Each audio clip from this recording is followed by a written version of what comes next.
everybody, we're back with a little Blender work with TBG. Hope you're joining us here for some Turtle Burger Gaming. We're happy to be here. I'm happy to be here. I'm excited. If you've been with me for any of this journey, you've seen some of the work I've been doing, some of the Blender work I've been doing, and today is just going to be a super chill little hangout as we work on some more objects and fill out further objects in this game project that I'm working on. So hopefully you can see everything. I have a lot of objects that need to be created.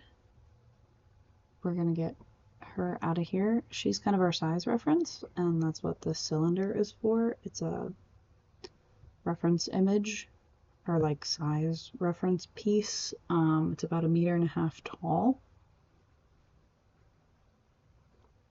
So it is what we're using as our relative like human size. So when I go to create all my other objects, they will all be relatively sized to that babysitter, which is what this human will become once she's done and once she's all beautiful. Going for like 1970s style kind of house build. A lot of objects to make it feel real, to make it feel lived in. A lot of them need to be built from scratch. I prefer building from scratch. And that's what we're going to do here. So if you're watching to enjoy the process, then I hope you do. And if you're watching because you want to learn how other people or see how other people go through Blender building processes, well, then come along for the ride. It'll be fun. Lots of mistakes are made. Lots of things are done in kind of a silly way. And that's pretty normal with art and creativity. So I've already acquired kind of a reference image of a like 1970s style kind of dining room set that I think I'm going to use as just like a general reference. So that's what this is, and that's where we're going to be working from. So hope you guys are along for the ride. Should be good. As long as everything's coming through okay. And if you're with us in the chat or in the comments, let us know what you want us to build or what you want to see next. Like I said, we're going to start with this dining room table. Our cube here is very large. Not really the size I want it to be. So again, if we think about, let's get the scaling for the size correct first. We're going to keep turning on the like babysitter view because a table typically would come to about your like hip height, I think. Not quite as tall as like a countertop. Pretty tall. Pretty golden. So we'll go with about that height, I think, off the ground. And if we also start with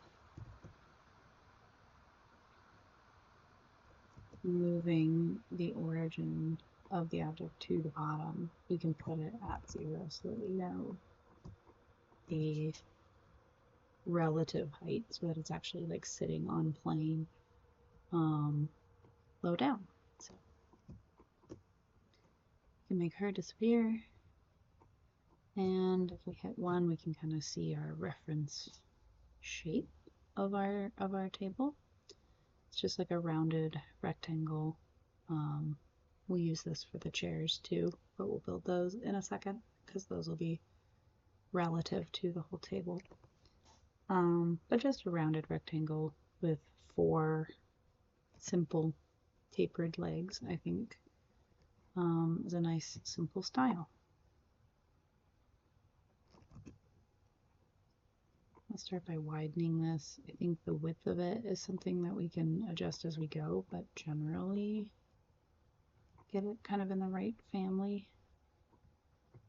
It'll also be relative to the chairs because it's a dining room table, so it'll have a chair on each end and then maybe 2 or 3 chairs per side. I think will be good.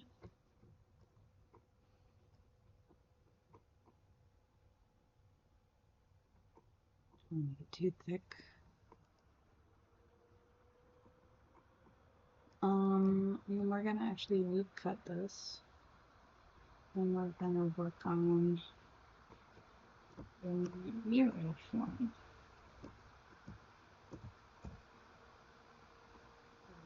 Those spaces, we grab this and add the mirror modifier.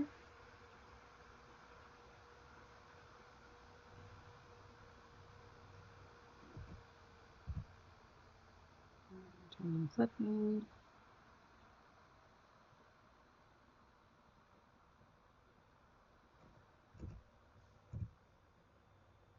Should be together. So it can't come apart. Okay, great.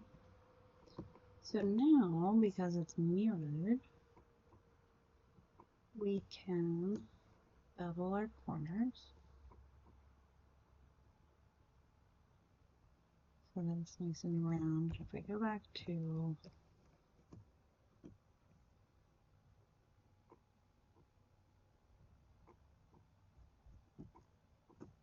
this view, it's fairly round, I think.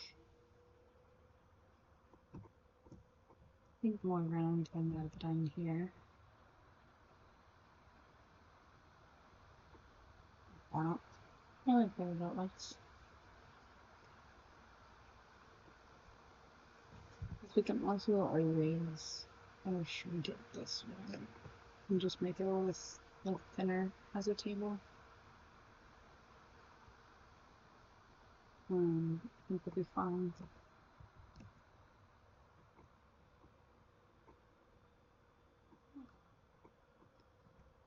So this is just a little pet peeve I have.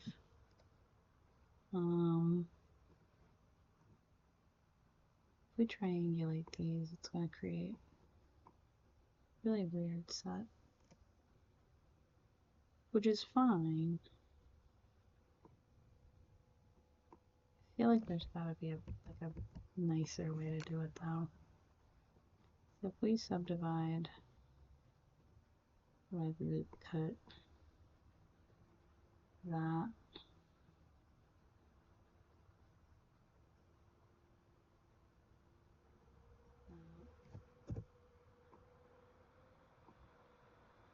it's not perfect, but I think in this context it doesn't actually really need to be. Maybe just kind of close.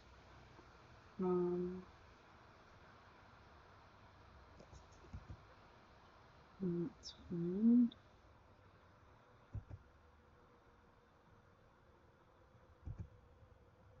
So I like this sunburst pattern better than the triangulating that is done automatically.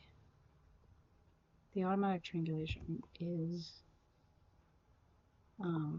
optimized for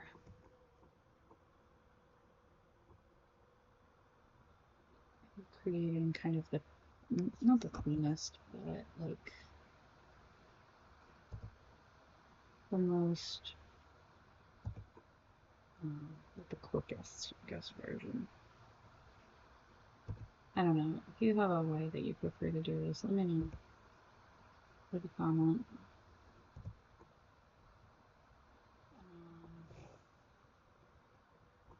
Okay.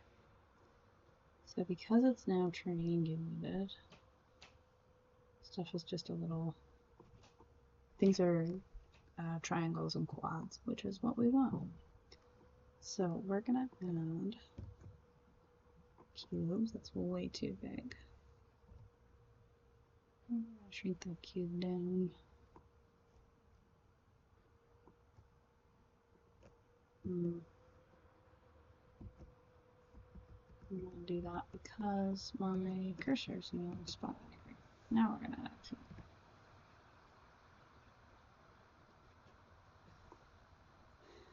And we want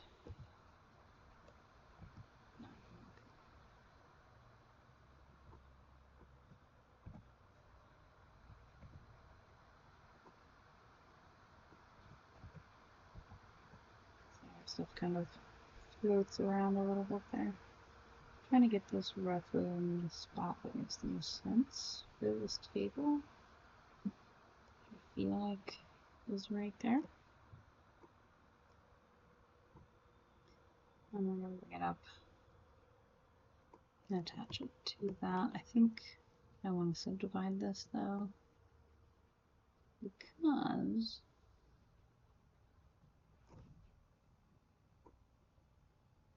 we are going to end up subdividing the surfaces, I think, on this cube.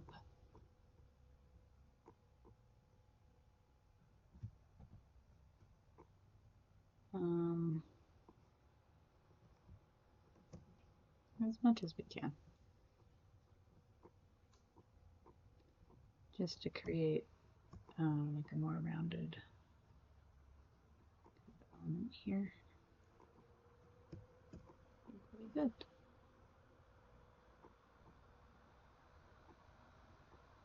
Like I said, not perfect, but we're living with that. I like it. So we're gonna grab all of these pieces and go down there. Oops, bottom faces. And those down. Shrink them.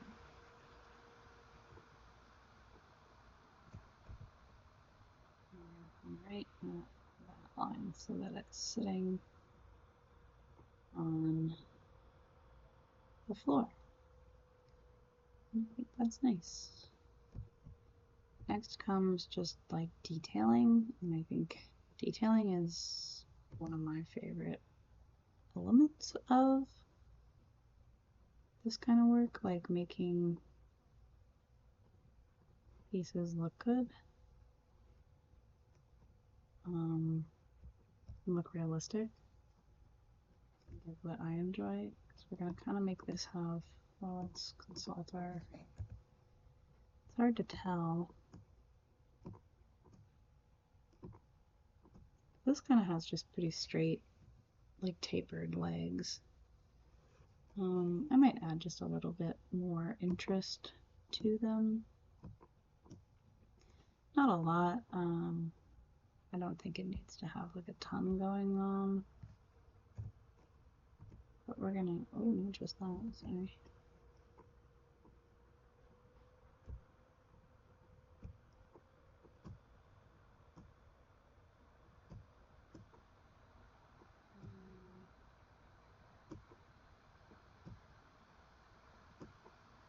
There are easier ways to carve out these pieces, but it's not really behaving properly, so.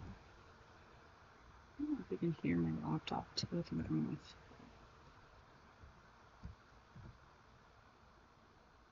We're gonna try for just a steady taper. It's pretty good. Down, like right here. And then this one, we're gonna have come in pretty aggressively, and then the one at the very bottom, I think we're gonna have come in even more. Ah, I think looks like a nice table leg. And if we grab this whole thing and add So, oh, actually, I don't dislike that. Wasn't really expecting that. I don't know what I was expecting. But I kind of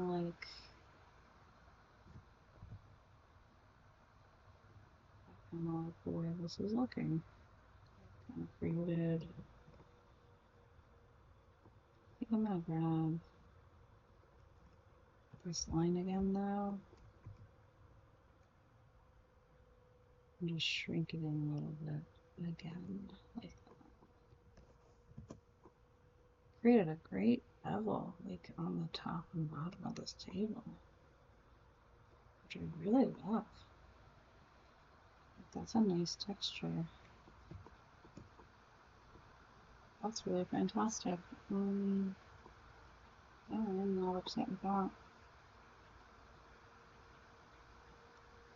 So now, we're going to grab this one and duplicate it. And put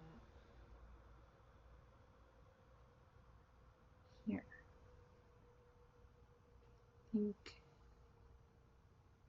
that's roughly it. Not exact.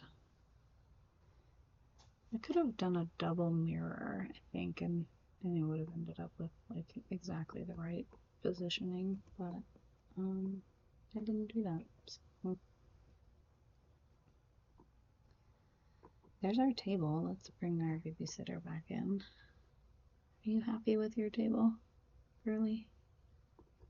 I think you should be. I think it's beautiful.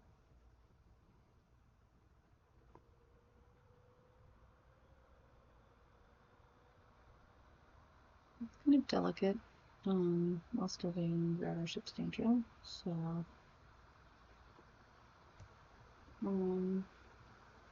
yeah, that's not a problem at all.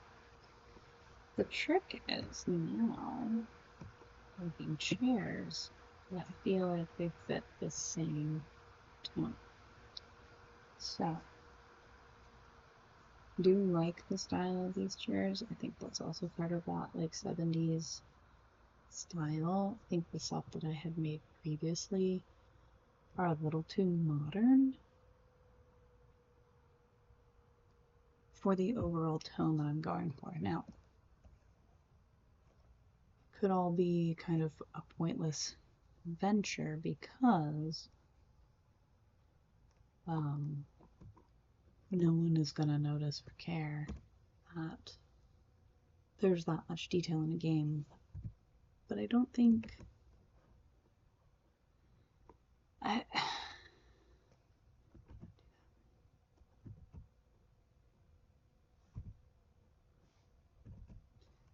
don't think that's why we do this kind of thing as like a game dev, as someone who enjoys this kind of work.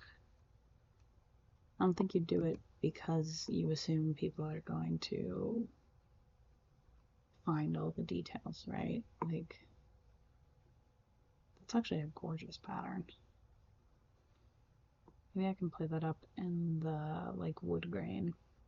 That would be really cool. That would be very 70s, I think. I'm just gonna separate this leg here because it looks like a baseball bat. It's funny. I'm gonna use a smaller version of the exact same leg.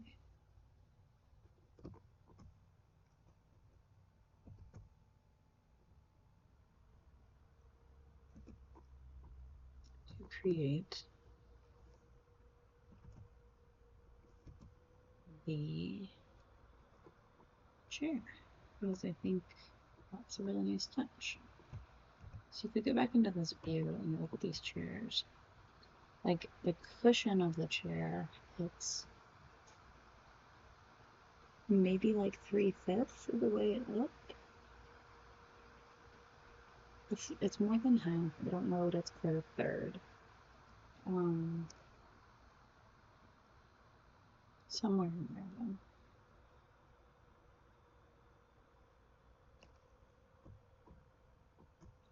So if we compare the leg height, I think, well, the leg height needs to be a little smaller because the chair cushion is what actually, well, yeah, if we're looking at these front legs where they would hit, like, yeah, I think that works. I don't mind this. I think once we get the actual like cushion on top of it, we'll be good to go. So we're gonna just scoot the table over and we're gonna build the chair from here. We are gonna add another year modifier. Not like that.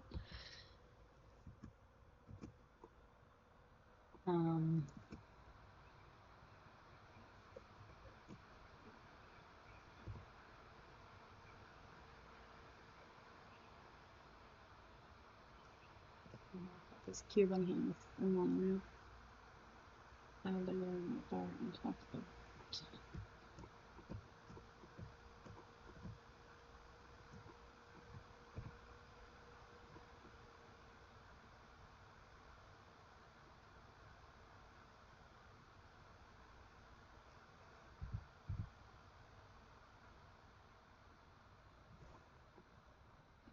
Clipping so that they actually meet each other there. Okay, this is beautiful. That is the world's greatest chair, I think.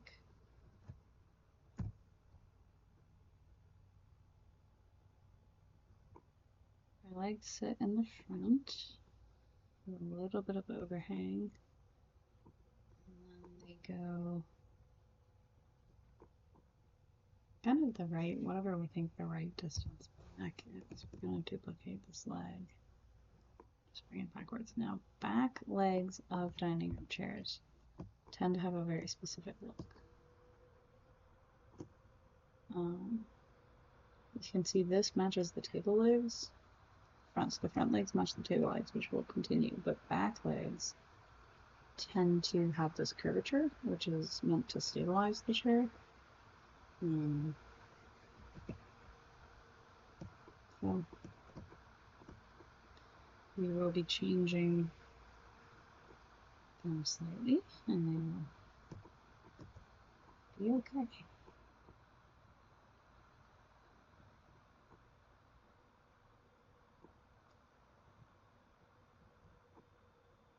We're going to account for a cushion in there in just a second. But I think what I want to do is first make these taller. I know that doesn't look quite right yet, but we'll get there. And they will be taller than the table.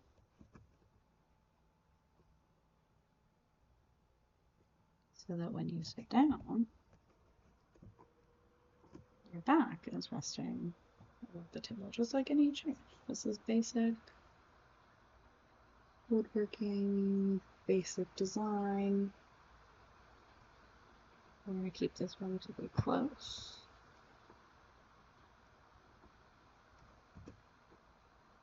We'll fix the shape of these in a second, but I want to get the height of them. I'm going to go a little bit taller. Make sure we're actually on the ground with our friends here. Okay. I think I like the height. In general, I might move the cushion part up a little bit to there, maybe.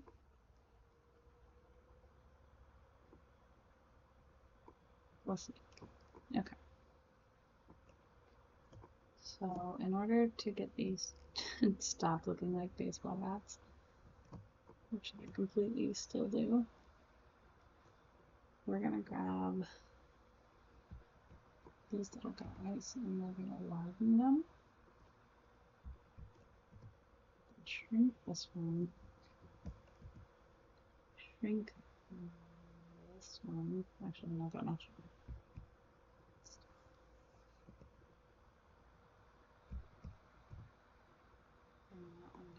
that.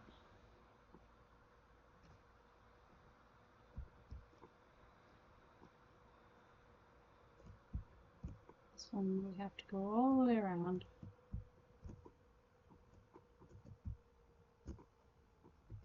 Does make that wider. And we need to grab all of these faces.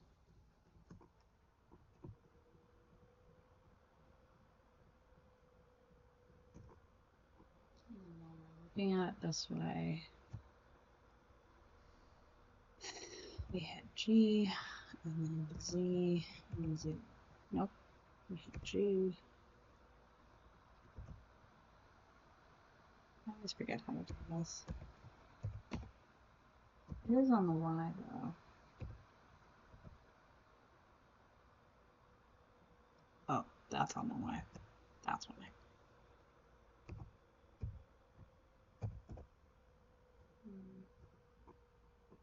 There's a way to do it. I always forget how to do it, which makes me feel very silly. To make everything 0.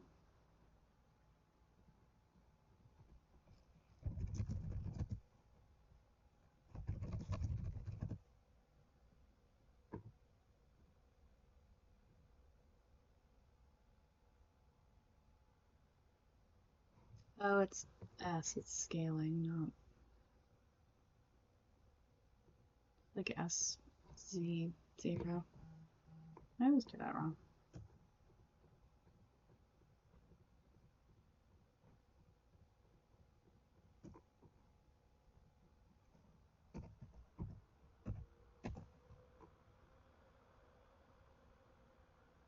Okay. If I do this way, will that be any better?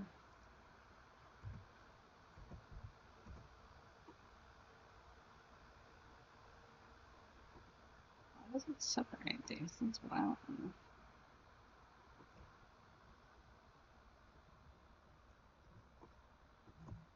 I'll figure out all of these. Oops, so sorry.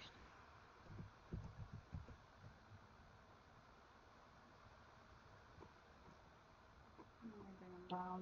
What if I found all of these? There we go. Let me flatten them. And then we grab all of these. And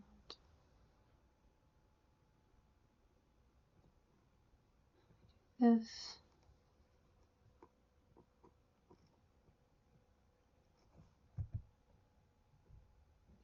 Merge at center. It's fine. Whoops, that's dangerous.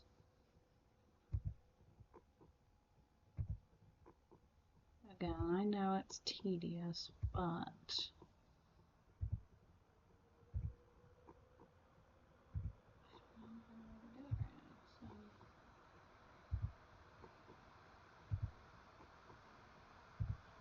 oh, oops. Okay.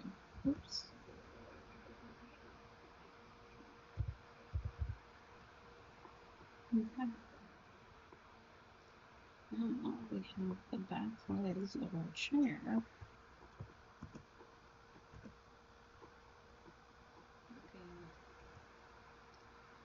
they are in the right department at least. What we have to do now is add this vein curve to it, which means we're going to go tape it out of the way. And I don't like the top, I'm not gonna lie.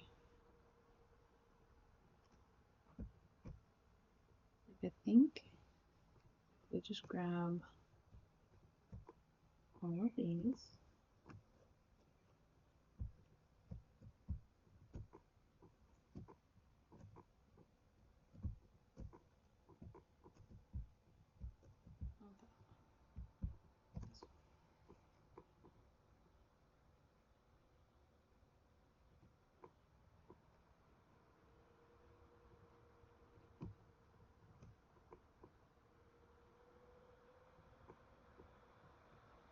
we add this like faint curve, I think this will probably work. So the whole thing needs to is the problem.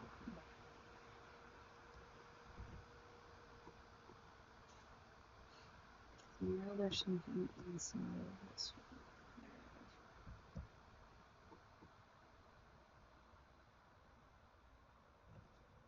That one should probably be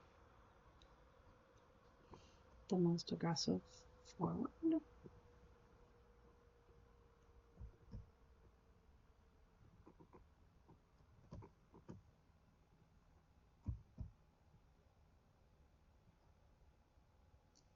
these all move backwards. I need to grab this whole plate.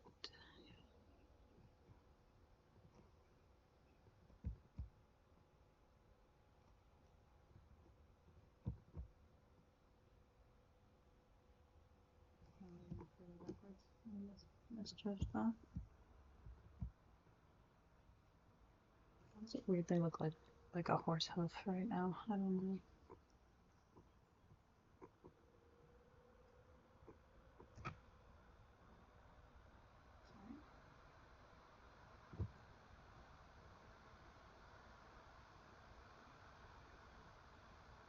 Just shifted down the screen. It's not doing anything.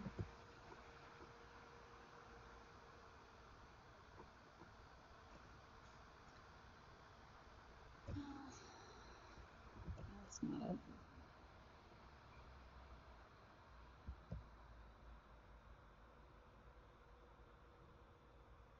I feel like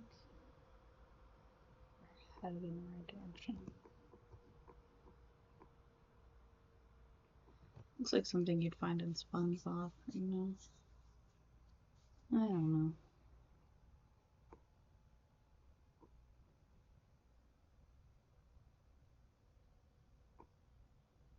Like, it's not a bad curve. I do feel like this whole backside needs to be a bit thicker.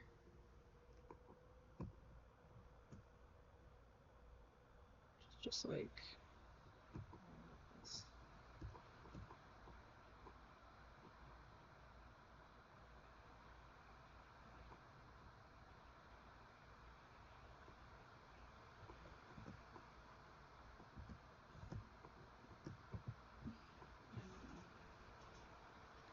Not sure this is my greatest work that I've ever accomplished here.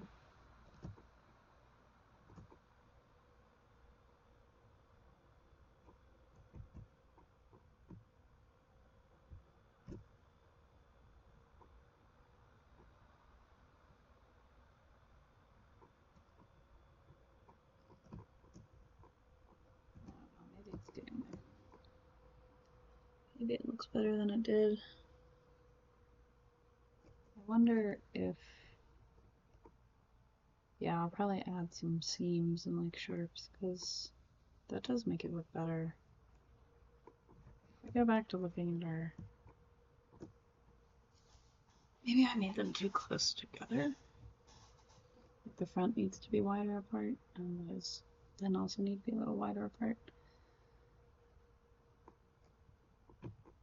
We can try that. We're gonna shade it flat again. Just know we'll eventually be shading it smooth.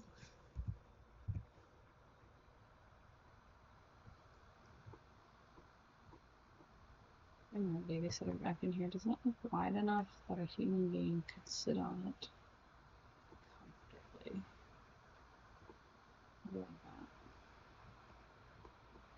And then we go into this one. I feel like front to back though, doing all this one actually. Yeah.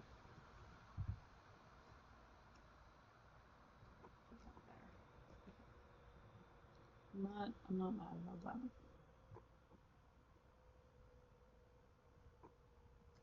Something like that. And then we bevel it.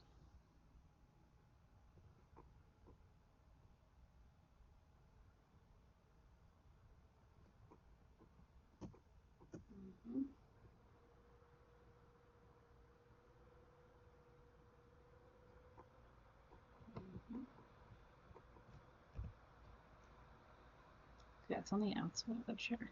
That's what I wanted to know.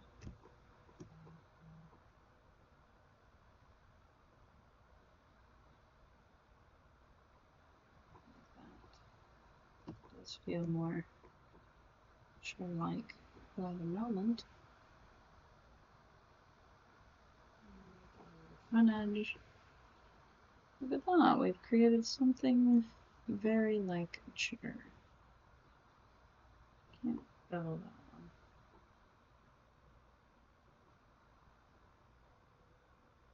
And scoot it in a little bit though. Okay. I'm not upset about that. I think. Let's see that one. I recognize, but what's the truth?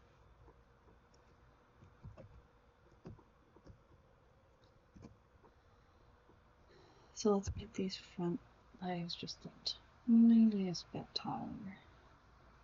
Because where do they fit into this whole situation?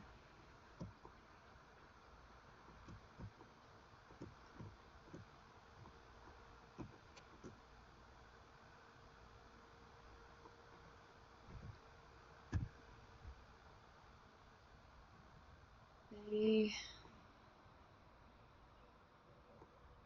basically go inside this like collar that's around the chair. We have another triangulation issue.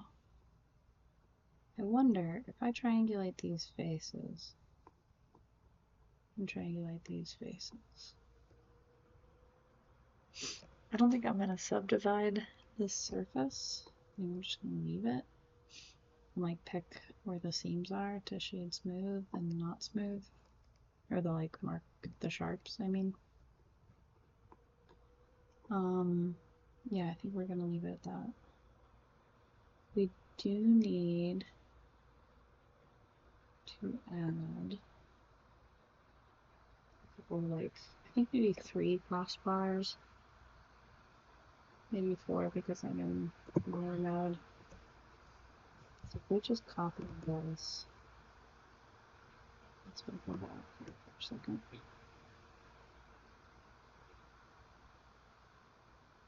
Let's zoom out again and take a look at our chairs. I think they're like an even, yeah, they're an even thickness. Oops, around the entire thing.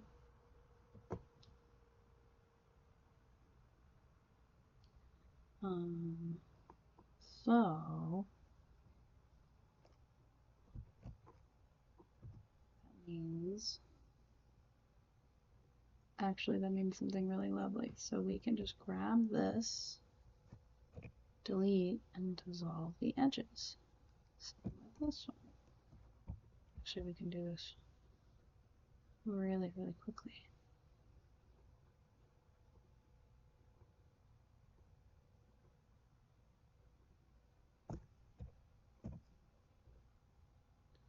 What you end up with is a nice little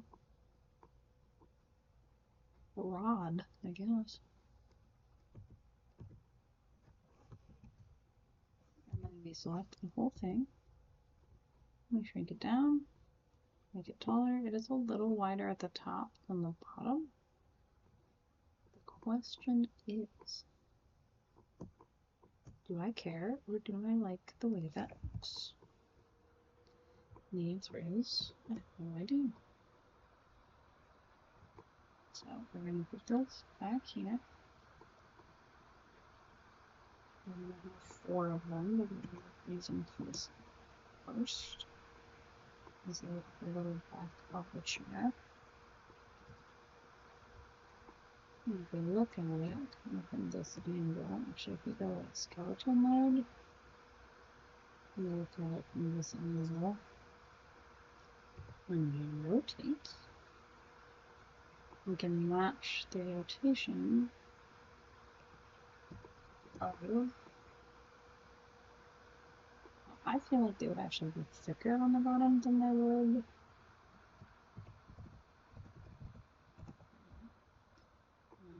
on the top, so like more sturdy, you know. Mhm. Okay. And how tall these things are is again a little dependent on. Okay, it goes all the way up to that thing. So we're gonna make a little cross piece. So we're gonna bring in another cube, another gigantic cube. It feels so huge when you bring it in like that. I don't know. Delete that face. We're gonna grab this whole thing. We're gonna merge. We're gonna go. We'll grab it again. We're stuck together. Okay. Cool. I like the overall shape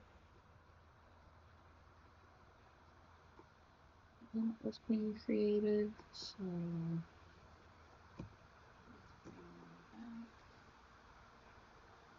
pretty thin, I think.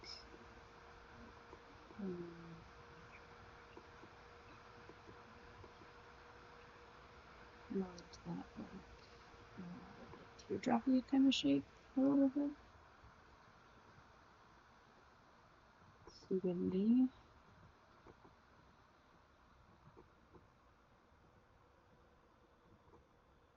Kind of like that. I can flatten the top on the just a little bit. There we go.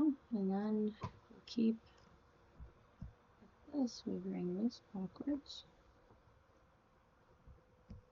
This a little bit less backwards.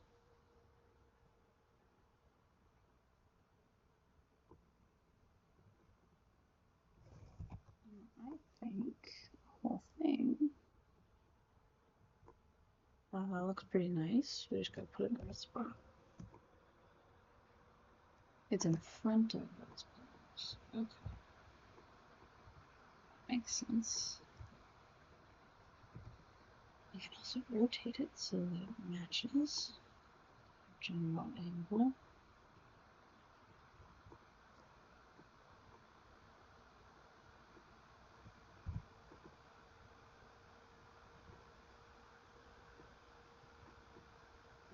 These.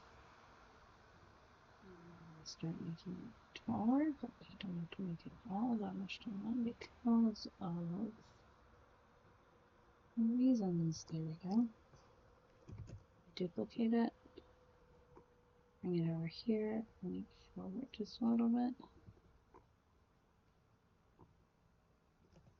And then we put these like closer together, I think. That's a very like, I feel like 70s style of like not, it is symmetrical, but it's not like perfectly even, if that makes sense. They're not like spaced apart.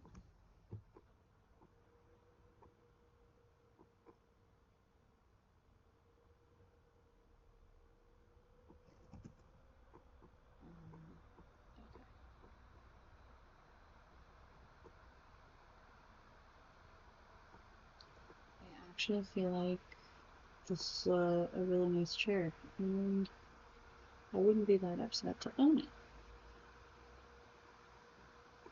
Those are, do we feel like it's short? Well, we're gonna put a cushion on top of it, so that'll help. This is like a wooden collar, I think. Like when you have a collar on a chair. That is a normal thing to collar on a chair.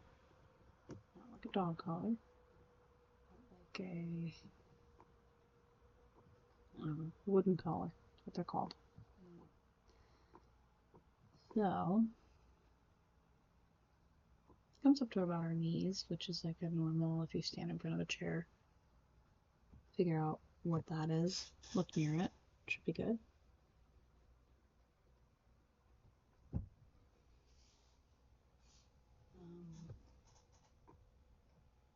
Let's bring in another cube. Another giant freaking cube.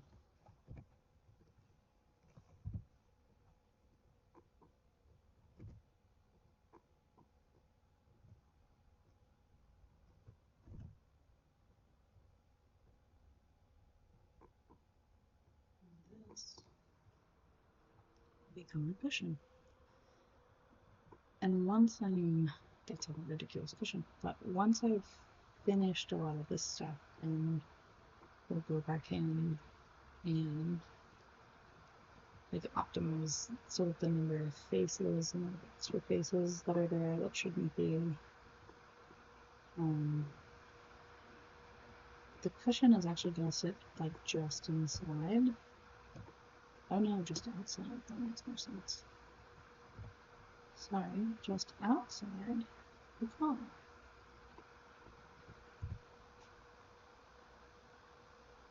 This needs to basically sit just on top of it. Yeah, that's good. So back here, where the cushion is going to stop, short of, yeah, there's like an edge right there that the cushion doesn't go past. And we can like shape that if we want. We can like kind of carve that out so that it would make sense. The cushion would kind of go to there, I think.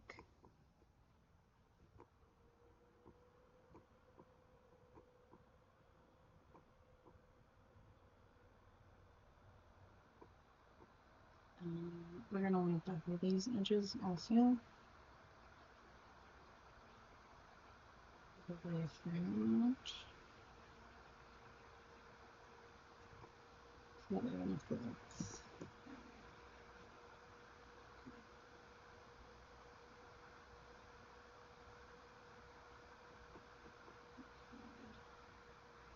This cushion is excessive.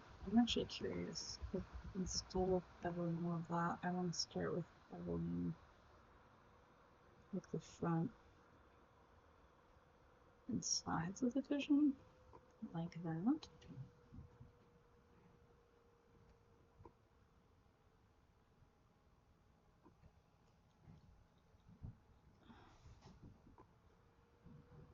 The problem with this kind of shape where it's like curved kind of in every direction, because then the bevels like kind of argue with each other.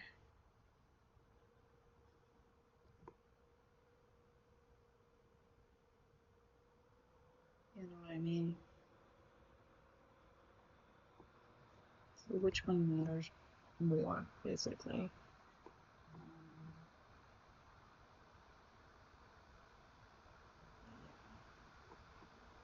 I think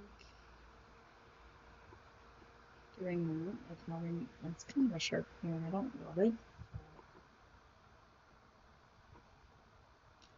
I'm not completely certain what to do with it.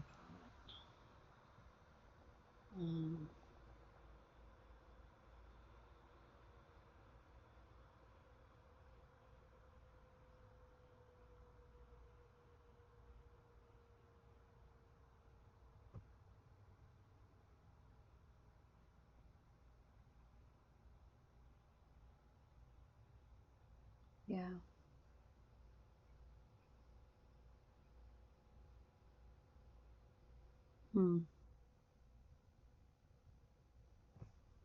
This is a bit of a dilemma. What if we go about this cushion as a different shape?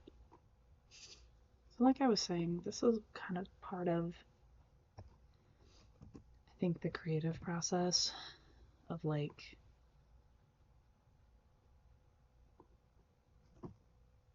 recognizing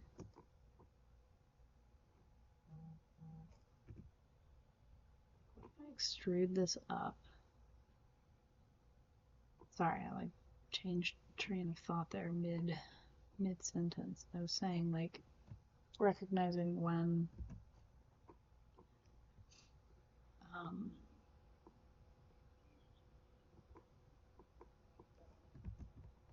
when you have to like change tack, which is like part of the creative like work, I think. Um,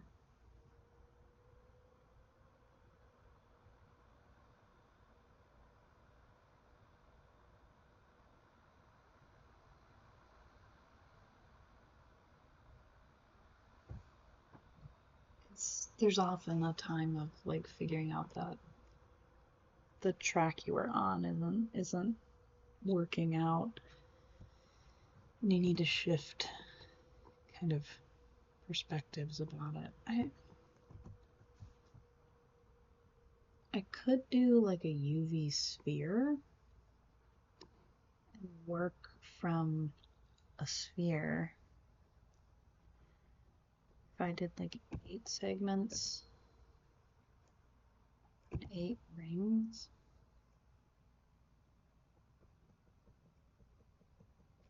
I don't know that this is going to be it either, so fully prepared for this to not work the way that I want it to.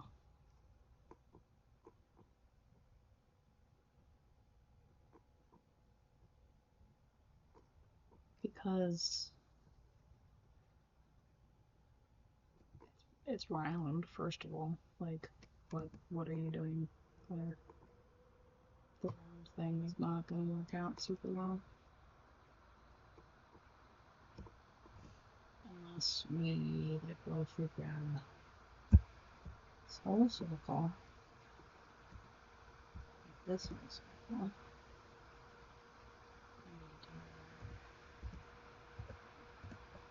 Like that. But we also need to grab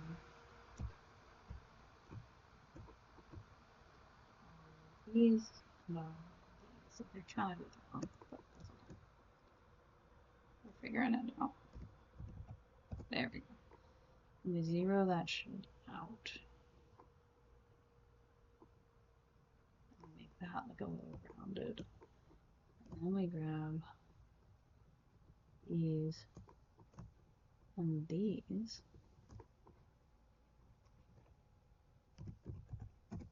And we zero that shit out.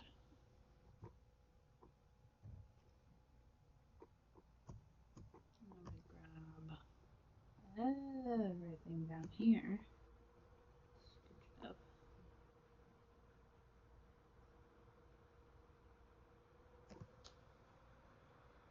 Grab all of it and scoot it over here. And what we're going to try to do is mimic this shape on here with this. Not with this.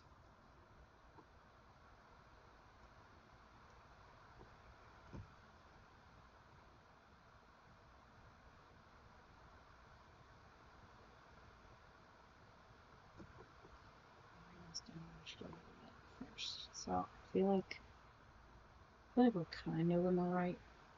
Like that's a nice little. That's a nice little cushion, right? We just need to do the shape thing.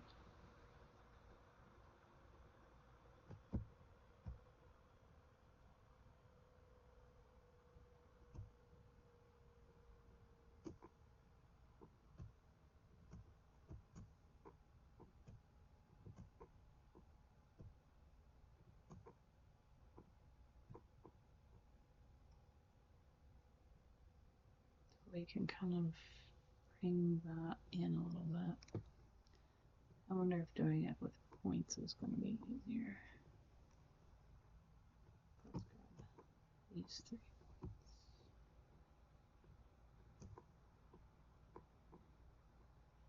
Tuck those in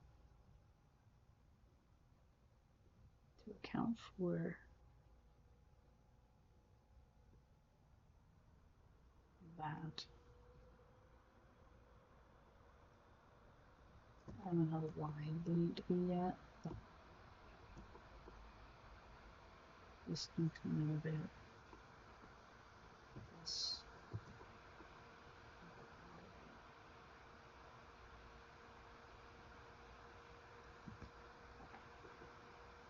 Or continue.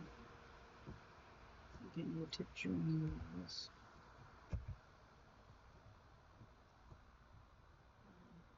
Join a couple of here.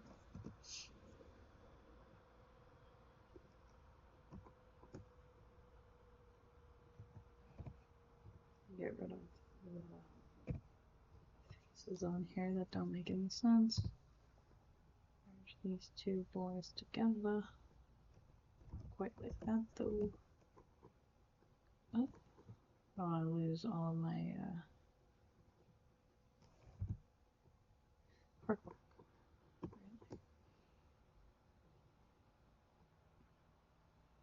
So if we do that, oh, get the babysitter out of here. And we go back to our skeletal view. Back to the point grab. I think we can grab these three.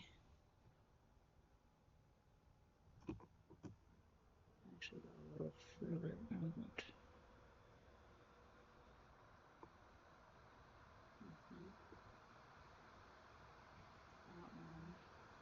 That one's through.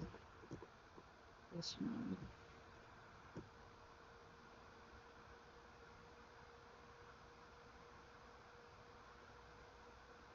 If we stay in line, we can just expand with the name outward, I think. That makes sense.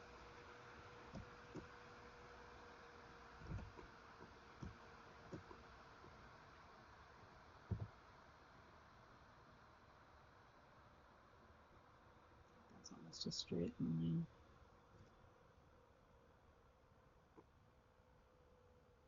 Which is fine, because I think, I wonder, is if I grab these, now attempt to bevel, the whole thing is just going to work a lot better.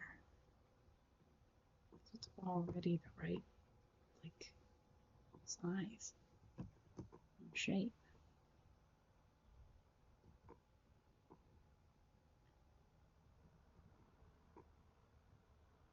So, we grab that, top view, and we start to skate.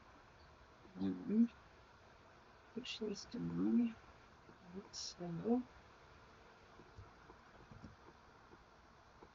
And we look at what is getting to be a pretty nice cushion. Let's go just a little bit more. Down. That is the cushion with the overhang.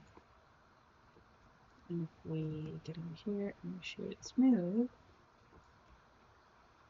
I mean, do we see what I'm looking at here? Can we see a really functional cushion? That's a chair. That's a chair and a half, my friends. Crap. Chair is ready to take on all of chairdom. Slide a little bit.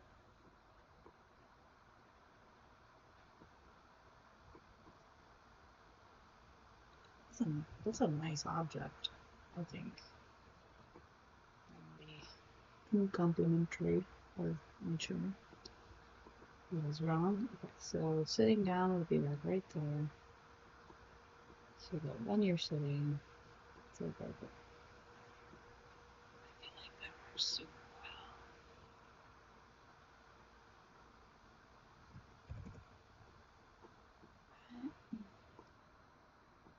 well. Not upset at all. Now let's put this chair off the table.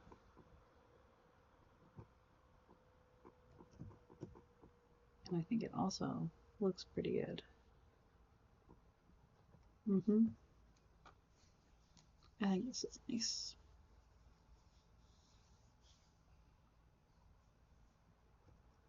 They match, they kind of feel like they go together, especially, I mean, I'm not going to shade the table smooth because I want to keep that really nice design in there. So, oops. I am going to probably shade the legs smooth, so I need to add in seams, and I need to do that on the chair as well, which is fine. So let's get the babysitter out of there again. This at 0, 0.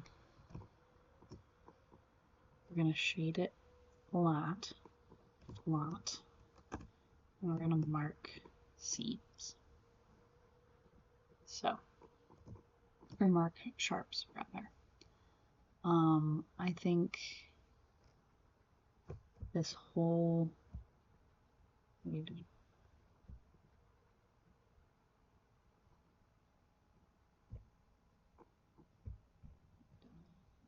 delimiting, sorry.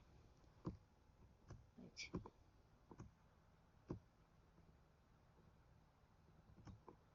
everything around this edge.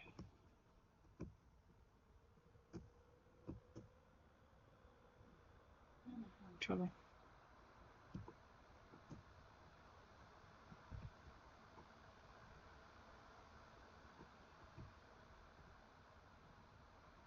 This whole thing and this whole thing. Go inside here, make sure. Yep.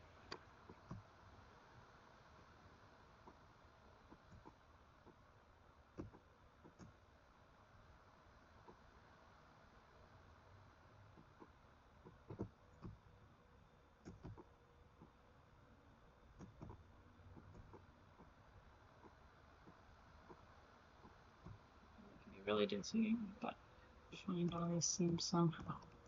All of these are going to be marked sharp. So they will turn blue, which is a lovely thing. Because I like this one being okay. So then when we shaded smooth, see those seams? That looks like wood that has hard edges and corners, as opposed to a soft cushion. This thing I may also, let's shade it flat. Let's grab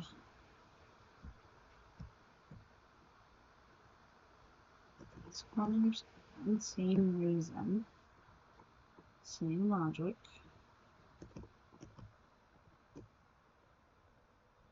We're going to mark them as seams. Whoops, no, we're not marking, we're clearing them as seams, sorry. We're marking them as sharps.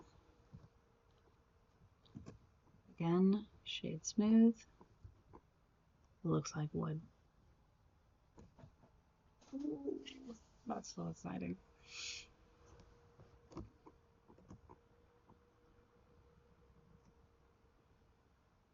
That's a nice chair.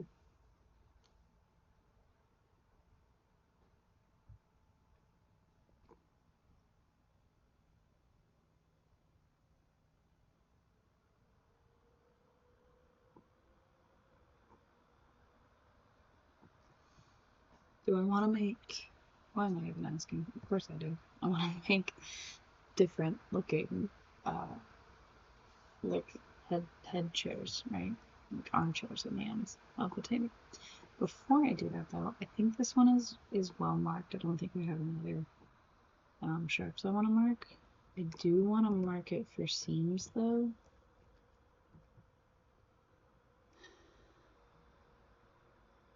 Actually, I think the way it's laid out, we're pretty good. I am going to accept, actually not yet, sorry. I don't want to do it yet. That one's going to go there. We're going to duplicate it, bring it here. This one we can apply. This one we're not going to apply yet because we're going to add armchairs, or arms to our chair. And if we go back over here, these arms are nice. They literally just meet the top of the front legs and create these big swooping arms, which I like. There's a certain style to that appeals to me. We're gonna see how these come out. We may end up kind of ditching this idea in general. I do feel like these legs are like situated further apart.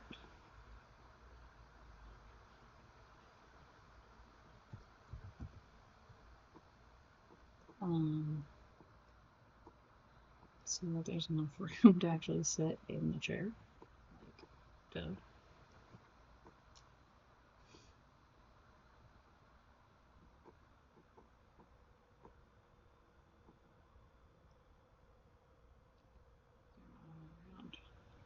think we have to scale them.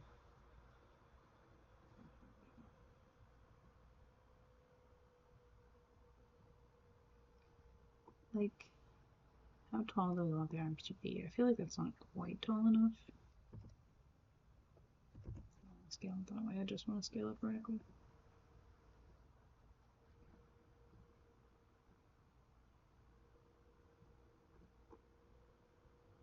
Yeah, I kind of like that. I mean, weird looking chair, but give it a moment. It'll get there.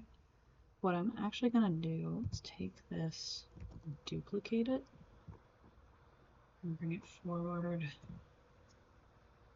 Oh no, I don't want to do that.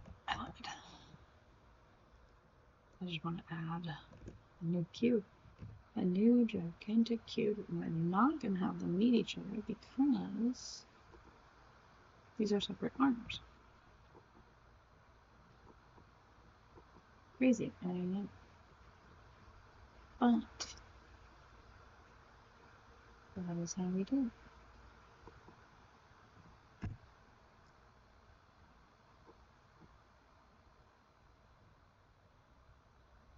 I'm just going to rest on top of these. I may make the upper portion of these before I continue too far just a little skinnier than the other chair type. Like they sort of meet each other, you know.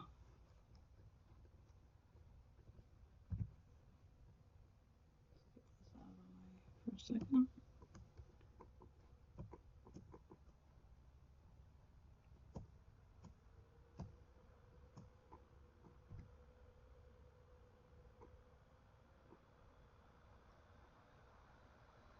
Very bulbous looking. I don't love that.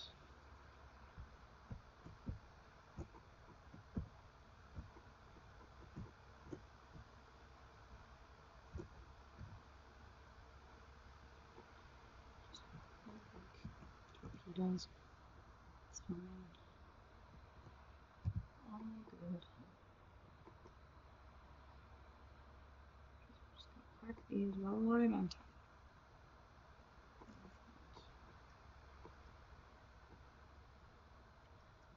Extend this bunk like that.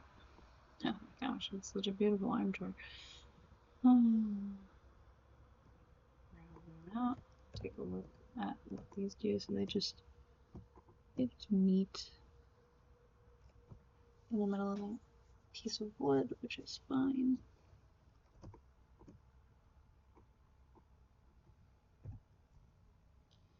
I'll make them a little flatter.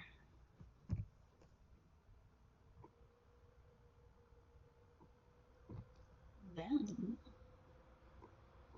this is the exciting part. We cut it a bunch of times.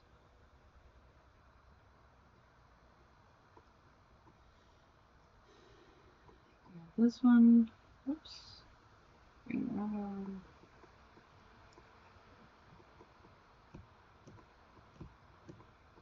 Do a couple of sort of twingy bits here.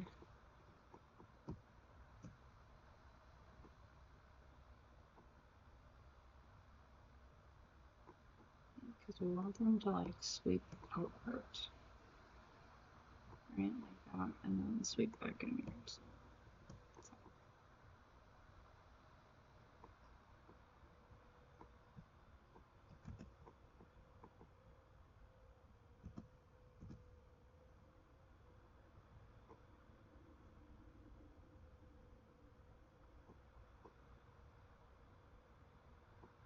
I mean, yeah.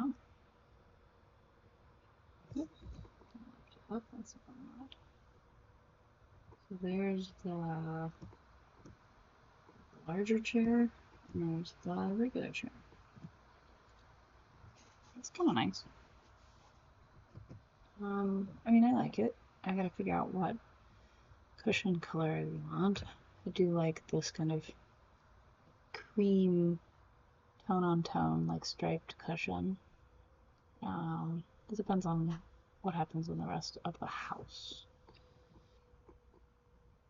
Alright, so let's deal with the table.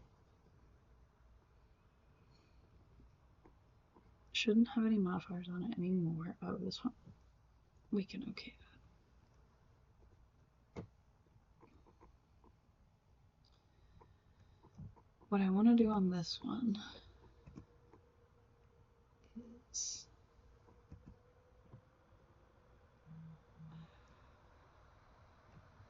I'm gonna grab like all of these sleeves, honestly. But I guess maybe.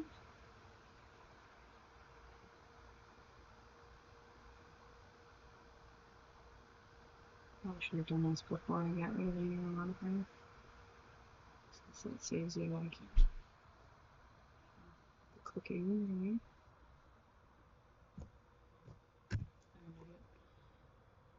We're going to mark these as sharps. Then we're going to shade the whole thing smooth. And so the legs are smooth, but the table is still patterned, which is very cool.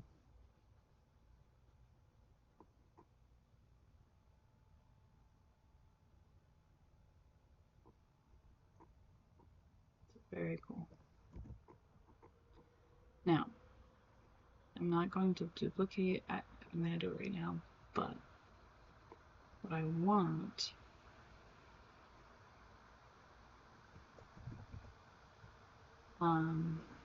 is to make sure, ooh, it was just barely fit, don't they? Nice. Some quality manufacturing right there.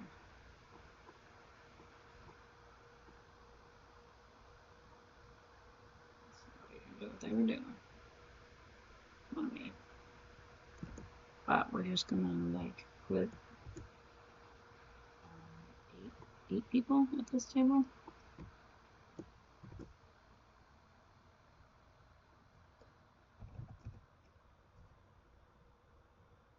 I'll just try to do that one at a time.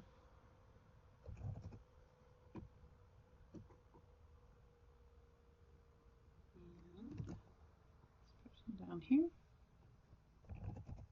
Oops. Come on. From above. I mean, it's like we're in The Sims. How can we be upset?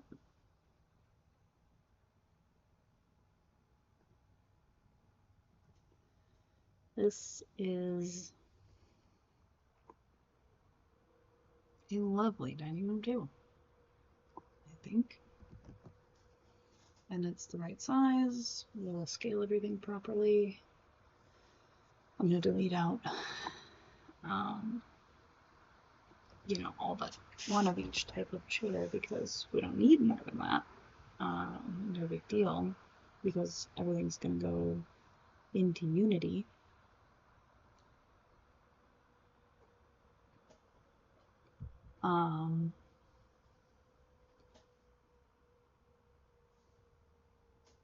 So that'll be pretty easy, pretty chill.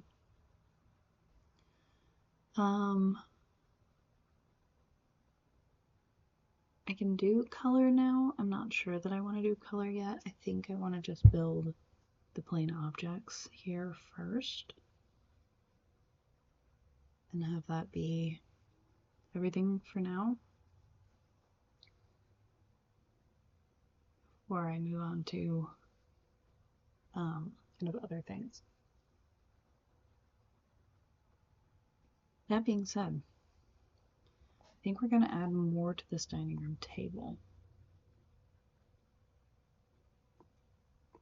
because we can. So we're going to delete out, like I said, all of these objects, all of that object. We're going to go over here and we're going to relabel stuff. This is the dining room table. This would be the chair head. And this is just a chair.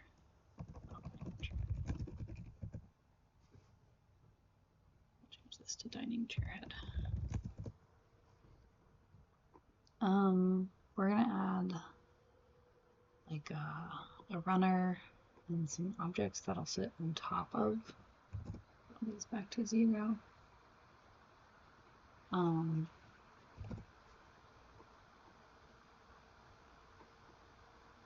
The debate is, of course, does it go in as like attached to the actual table, or does it go in as a separate object? When bringing all these things into Unity, and I think it's going to go in as a separate object.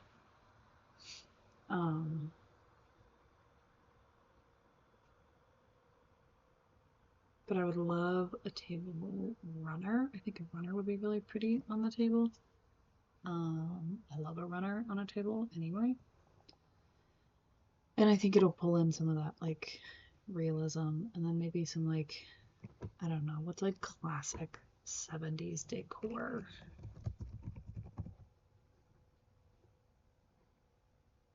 '70s like table decor. Oh my god. Way over the top is what I'm seeing. Not like disco themed. Okay. I do like that. Okay.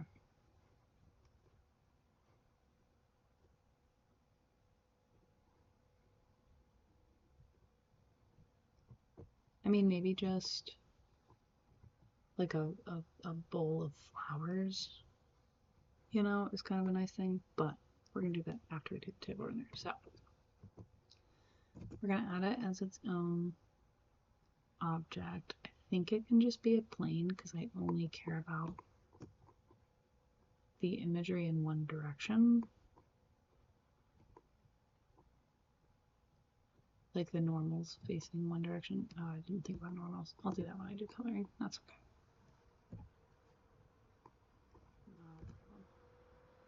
We're gonna scale this down.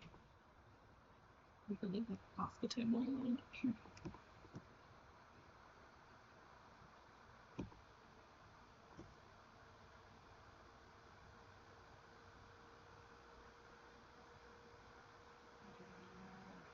I think it's pretty nice. I mean, sometimes it's literally just a rectangle, and it's more about the like art that goes on that rectangle.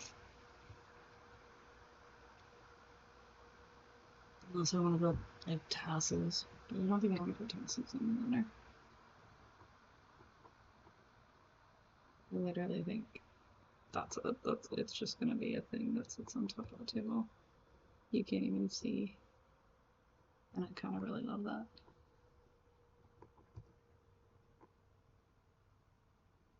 It just hangs out.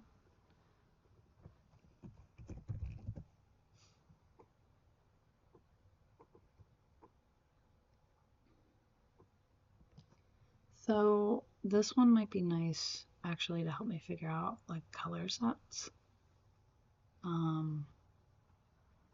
In just like Googling 70s imagery, it's a lot of like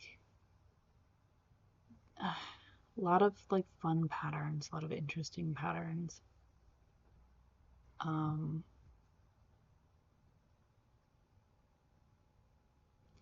Yeah, I feel like, okay, here's what we're gonna do. We're gonna decide our color palette for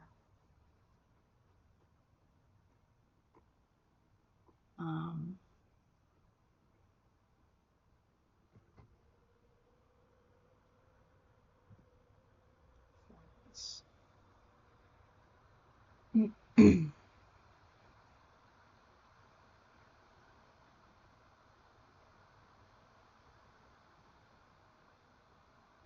This is gonna be called Diamond Palette. We are gonna leave it 1024 by 1024 because I'm gonna use different parts of it for many different things. We're gonna save as, and we're gonna save this in the Floor is Lava space. one, we're gonna create images folder, which I haven't made yet. And we're gonna call it this, and we're gonna save our image, and then when we open from here, dining room palette, perfect. It's all black for now, and that's okay. Okay, so we can do oranges.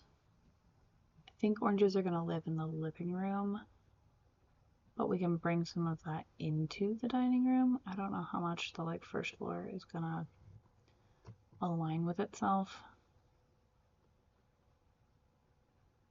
I feel like a lot of these like tealy, also like these colors, like the tealy,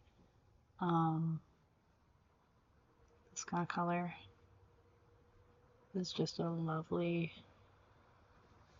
palette color. Like if we do a full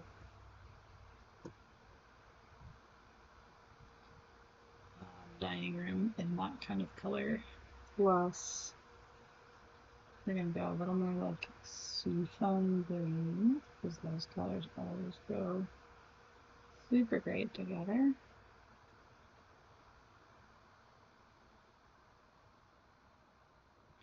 And what you need inside of that, you do need I'll go a little more green than that. Like a little more minty. Do we like that more? I mean, I don't hate it. We're gonna leave black in there because that's a nice offset to it, and we're gonna get a deeper blue. So let's grab this blue again, but then go like a darker shade.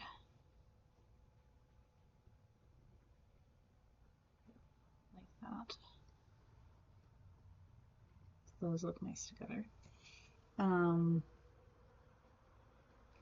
then like a cream to offset the black. Now I don't mind Blender's like system, like color system, but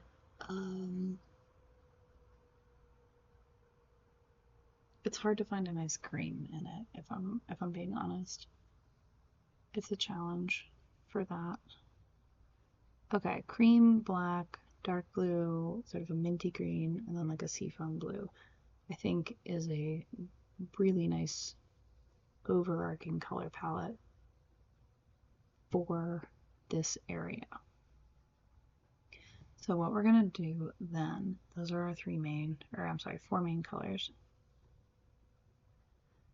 Now we're gonna get the wood color that I want. Getting a nice like warm brown can also be really difficult. We're gonna build that down here. I don't like that shade of brown, but where is it? This is like,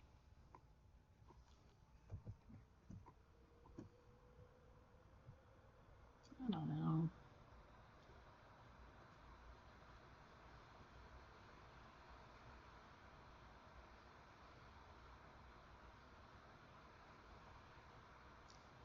I feel like it needs to be different. I don't know that.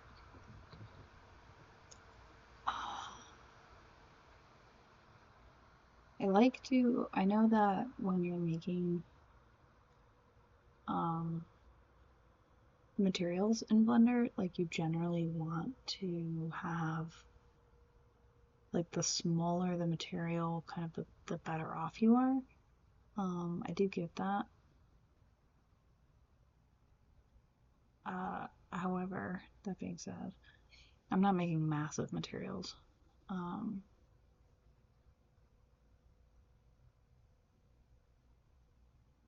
I like to have enough room so that when I realize I need like another thing, I have room to add it.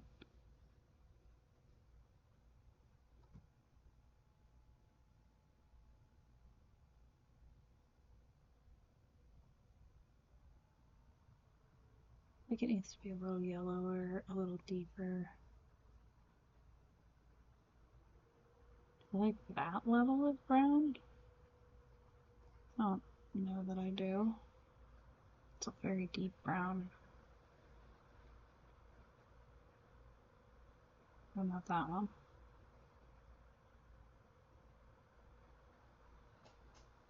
I feel like I could work with that one.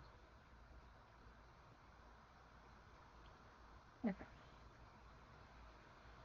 Get rid of this uglier brown that I don't like anymore. And then I want a little bit of, like here, we have like some wood grain, which is going to be a slightly lighter color than this. Maybe a tiny bit. I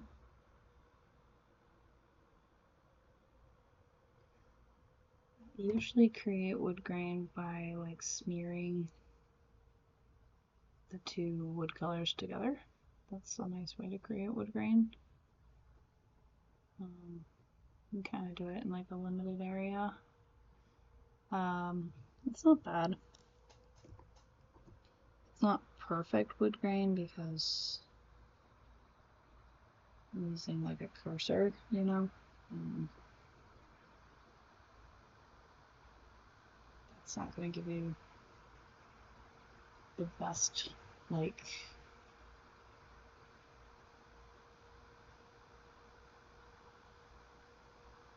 I don't know, kind of smears that you could possibly get. We're gonna now set smaller, like little bits of dirt in here. I'm trying to incorporate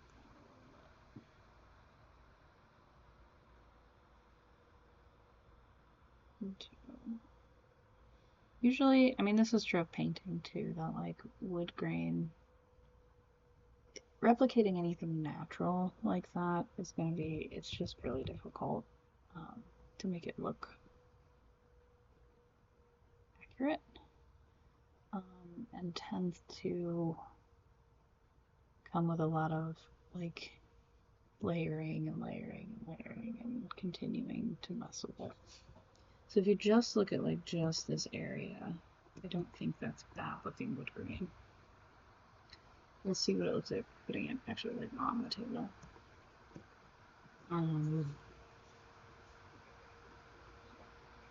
Yeah. I think that's pretty nice. Like I said, this is just the palette for the painting in. So we're going to build off of this because I think like the table is going to be this color, and then the actual runner I would love to be made up of like fun little shapes that kind of just get repeated over and over again. So if I can make like a single square of that, that would be cool. Something circular, because if I want it to be repeated, that's like the shape that I can make.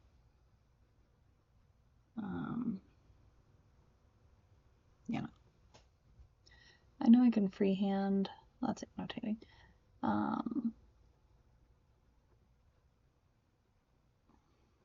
It's just, I don't know. It's a little tricky. I have yet to sort of master painting in Blender properly, but I'm trying. I keep trying.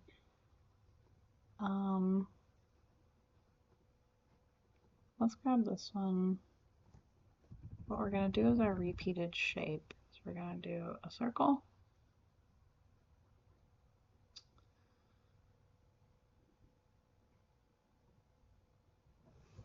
Zoom in to do this.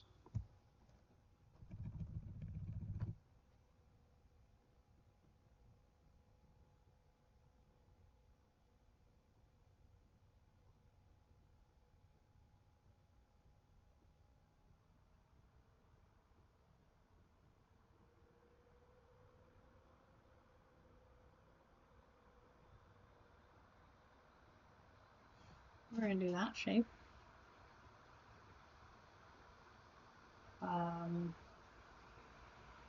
Width.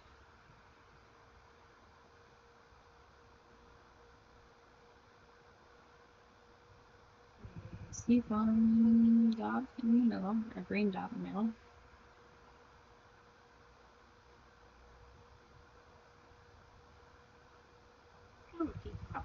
So look really wrong. I can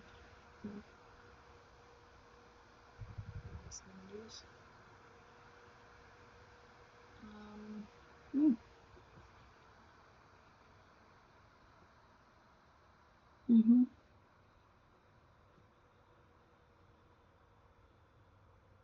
Mm-hmm. So that's that pattern. That's really lovely. This up here.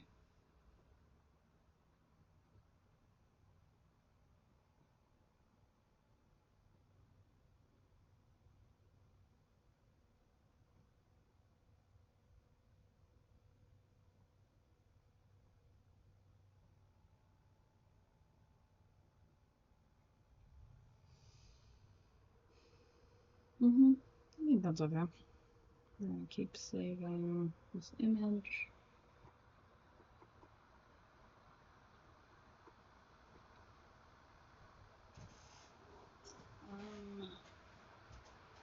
Yeah. We can also make this kind of stuff in, like, I could do it in Illustrator, Design, or something like that, but okay, just working in here for now. I'm gonna make this like tone on tone. I said I liked the striping.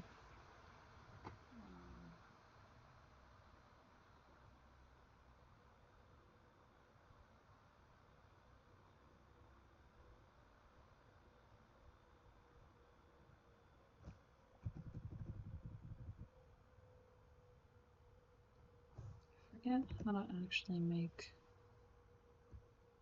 a straight line.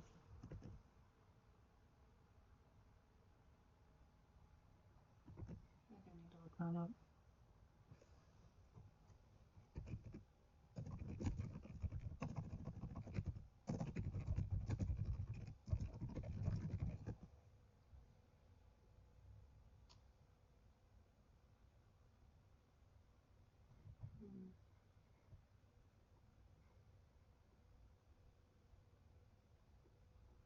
That's right. It is lined. That's what I want. And you can just create a straight line. There we go.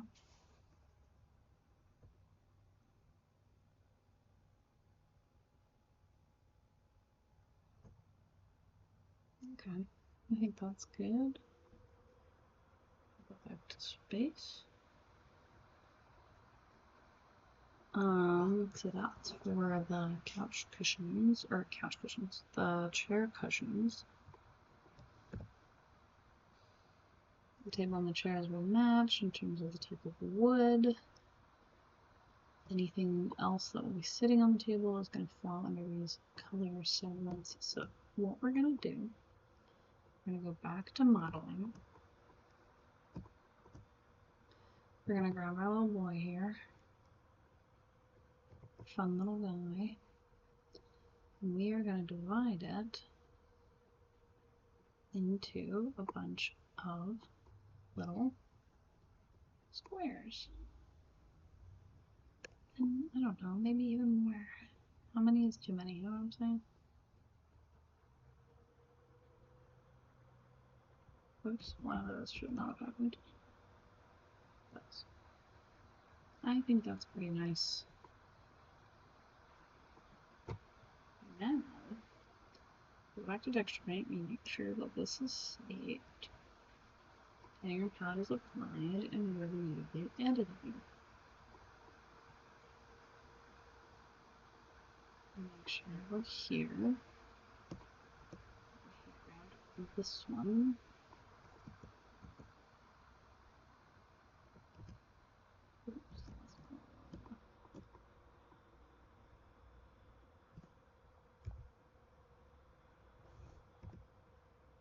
Hmm.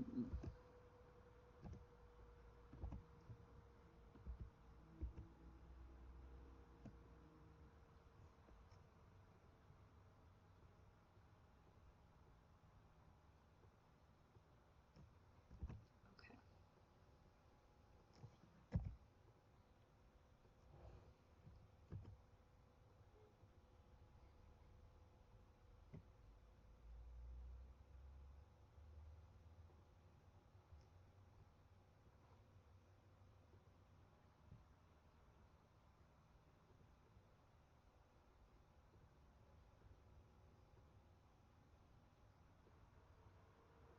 Make sure the image texture is the correct one.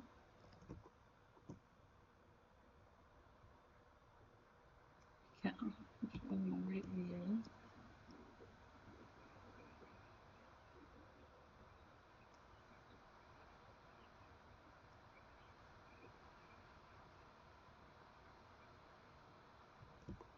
Take a look at this runner.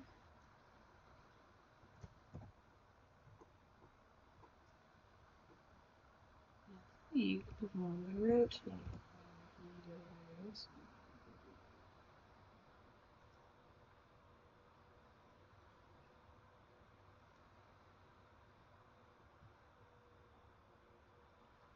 Make it fill as much of the space as possible. And then we're going to do that again. And we're just going to keep going.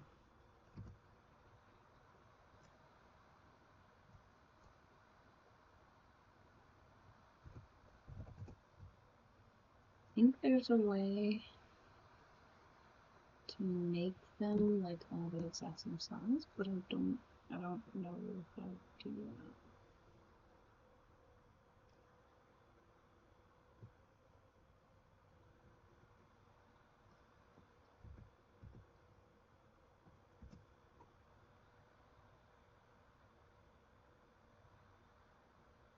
Oh, that's extremely 70s. Okay. I love this. So we're actually going to rotate this way. That's what we're going to do. Oh my god.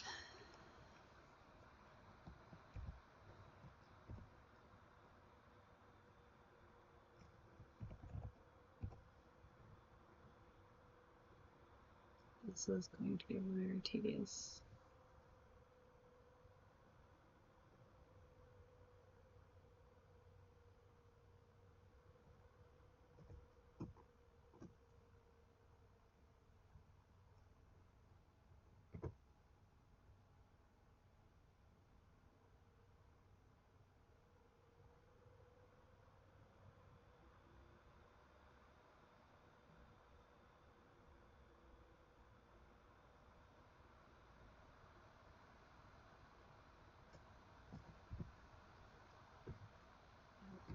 Back, please. This is what it's at from here. This is what the professionals definitely do.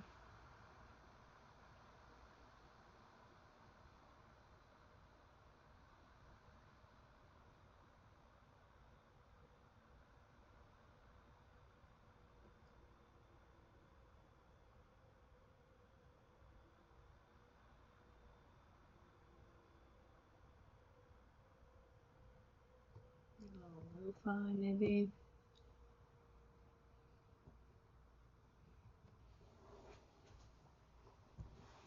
Hmm.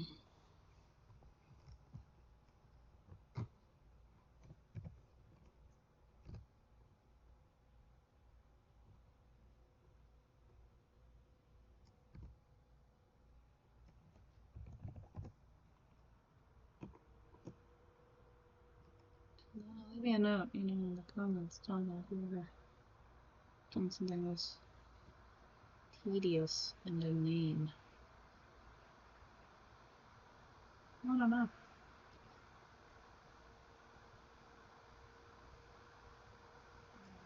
I mean, I kind of super duper dig how it looks. I am not gonna lie.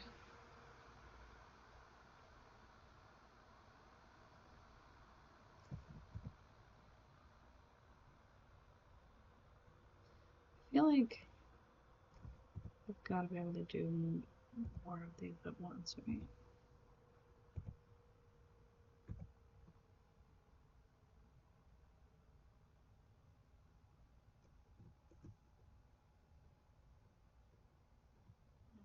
Figured out the pattern. If you were sitting there going, this lady's insane, why did she not just do it this way? Oh no, they're all connected. If I unwrap them, they're gonna be all connected. Control Z. I think I have to unwrap them individually.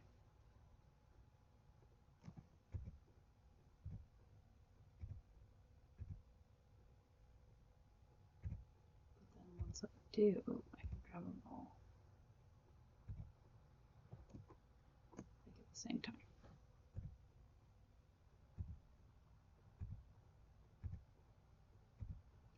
Because when you unwrap the angle base, but you still have them connected, like they touch each other,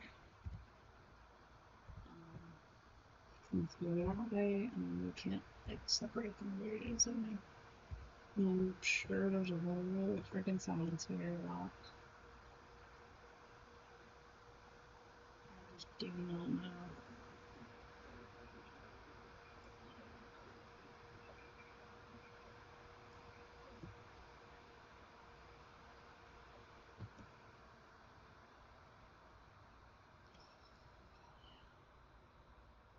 This is it, guys. This is it.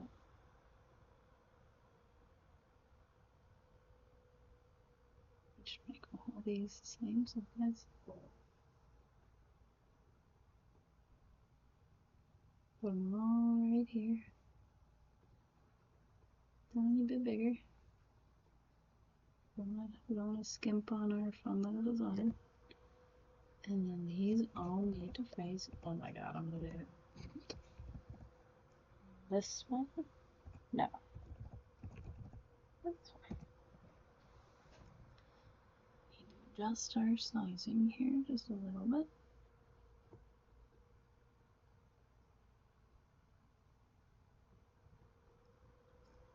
Absolutely brilliant. Absolutely incredible. So now, we're going to do it all again. The other. Yeah, that's way faster than doing them individually. Anybody who's watching who's like, get your head out of your ass, like you can't just do. I apologize. It's not me, man. It's not me. You grab one of these, scale it down, cart it over here, up here, you can zoom it again. We rotate them 90 degrees.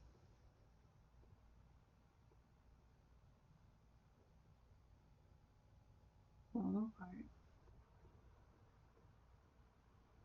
Position them.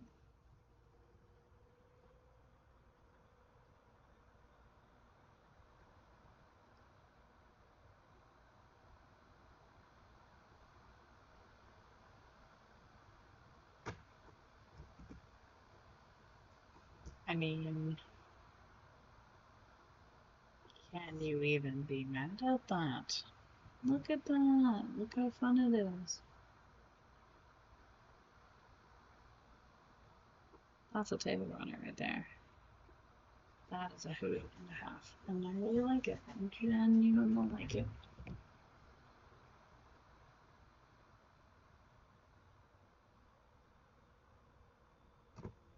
Really do. Okay. Now we're going to see what that looks like on the table in just a minute here.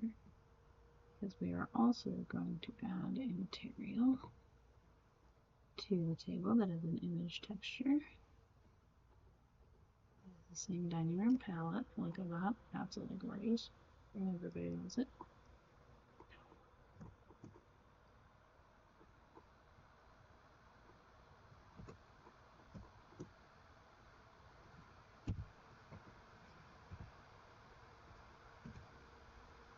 to make the chair legs just a plain wood, I think.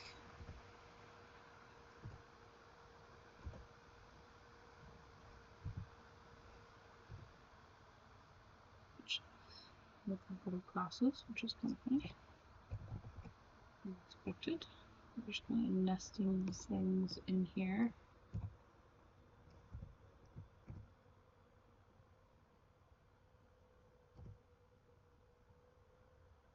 They fit well. They can actually technically take up the same space.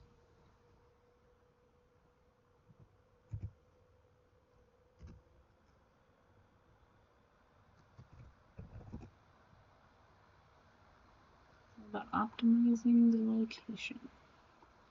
Okay. Now, one thing I should have done, I think I still can. As a seam that goes around so that I can grab half of it at once.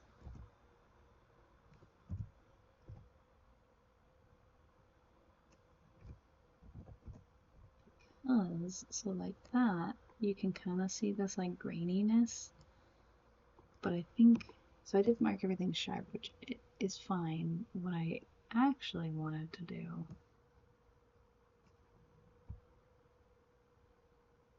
was mark these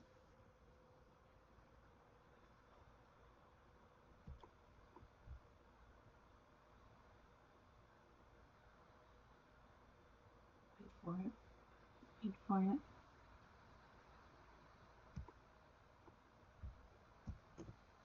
as C, so that, here's the crazy part, I'm doing that because that's what I wanted to do, so then I can grab, all this, unwrap all these, it's absolutely insane looking, and I love it. Do that. Oh, one more. I'm so close on this. I keep thinking it through. I need to grab the center seam because it's essentially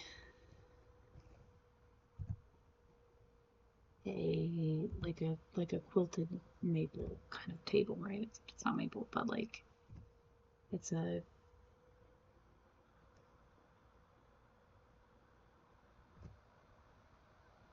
they're mirrors of each other, right? So like a bookend. That's the noise I mean. A bookend imagery, which is really pretty. So you grab that, and then you grab this one.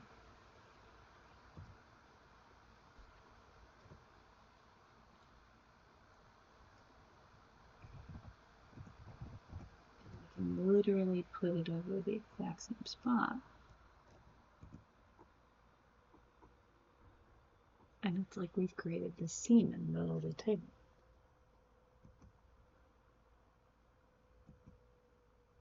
Now, we could get even more complicated if we want. I am kind of tempted to because that's who I am. And this would involve moving all of that. What it would actually look like is grabbing each of these and positioning them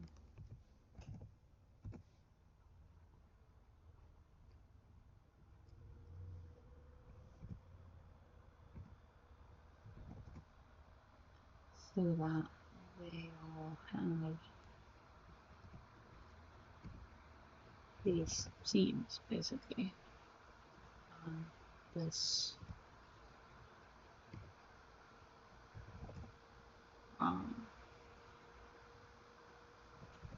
along these lines that I created.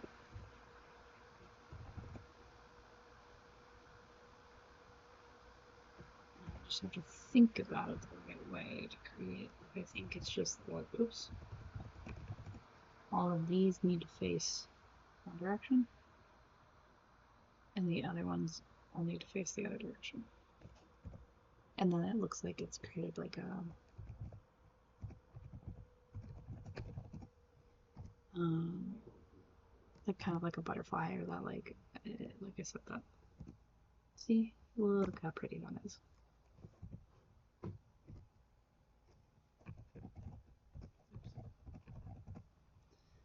It creates like a bookend, like I said before.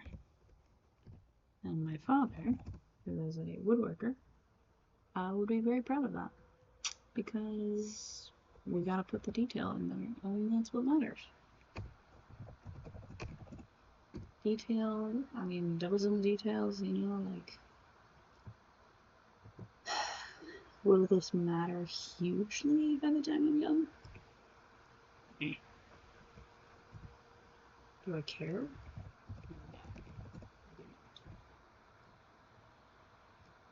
I think this kind of thing is worth it. I think it's super cool. I think it's very creative. I think it's, whoops, slightly ridiculous.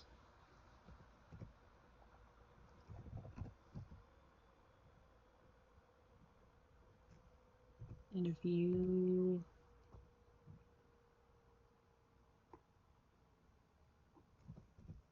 don't like it, okay, you don't have to. But how can you not? I mean, I know it's like mostly on top of blue right now, but tell me that isn't amazing. Okay. So all of these are now going to go this way.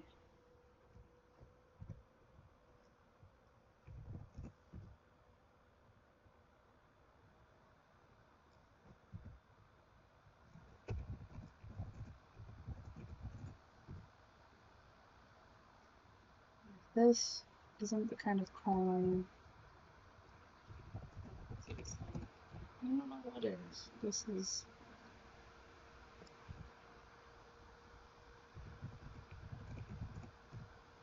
standard kind of work.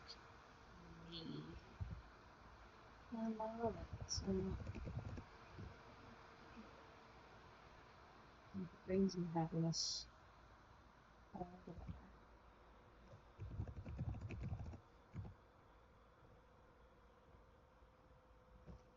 I don't know how to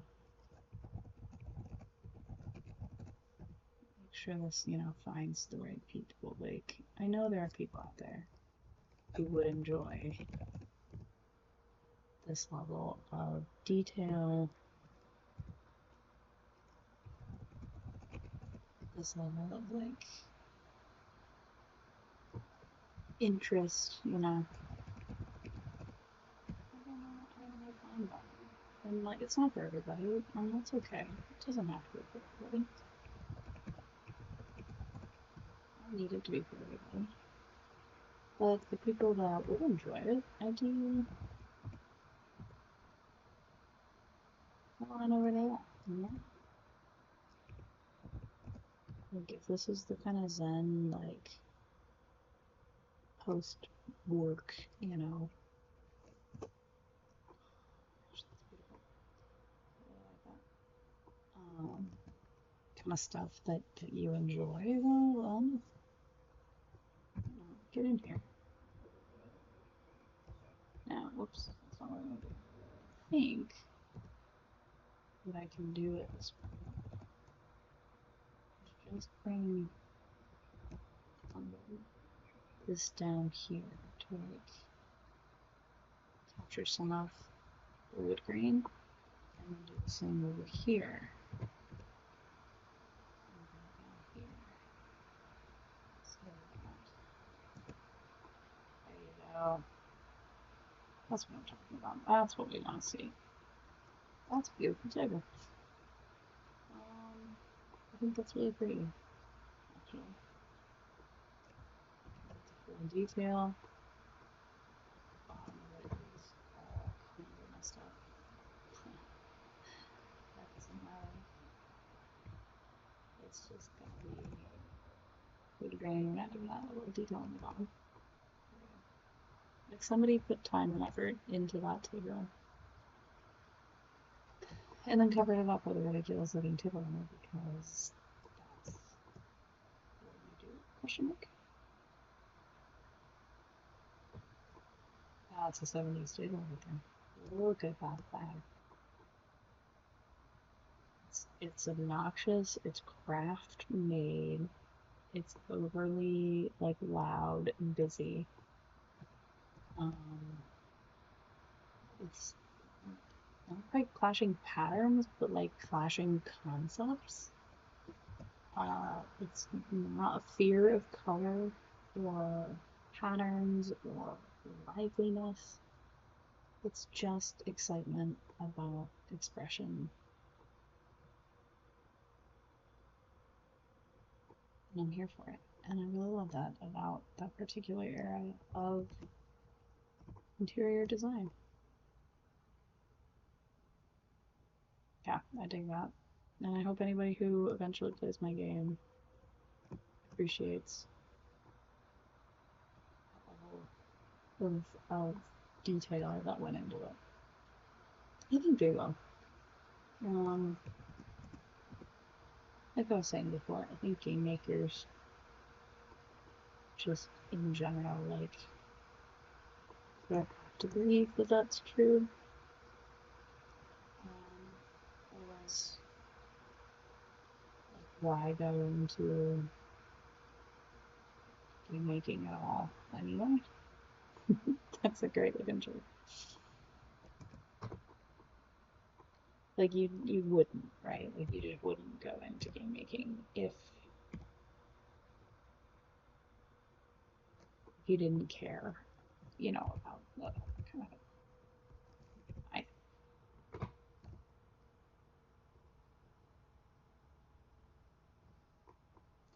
don't know crosses. And you have rectangles and cylinders, and you unwrap them that come out of some little T's.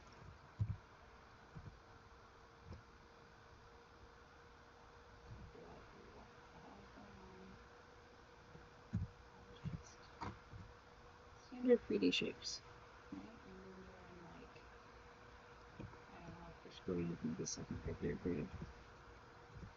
You learn to like unwrap 3D shapes into what they are as 2D shapes.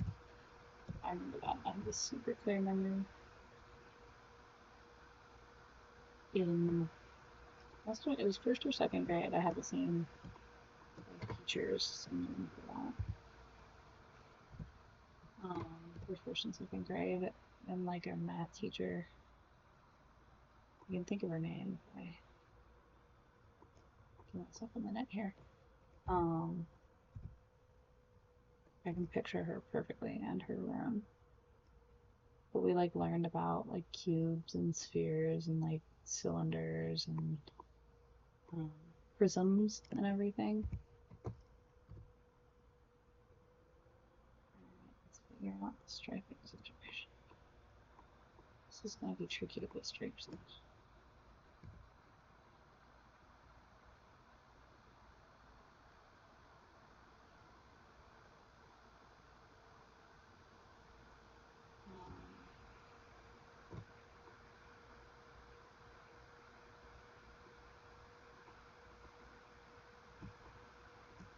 Yeah, she learned.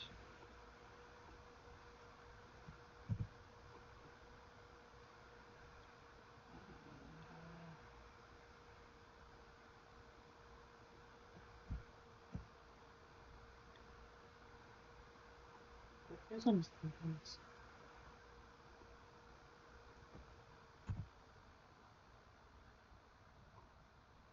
Not put prisms on things. Why?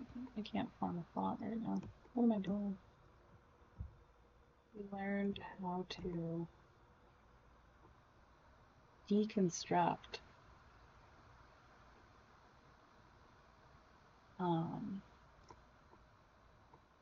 three-dimensional objects to become two-dimensional objects.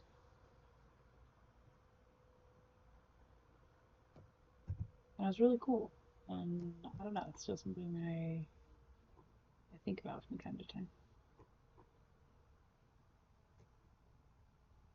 I don't know, like in my own further education, right? Like, I can do the same from here.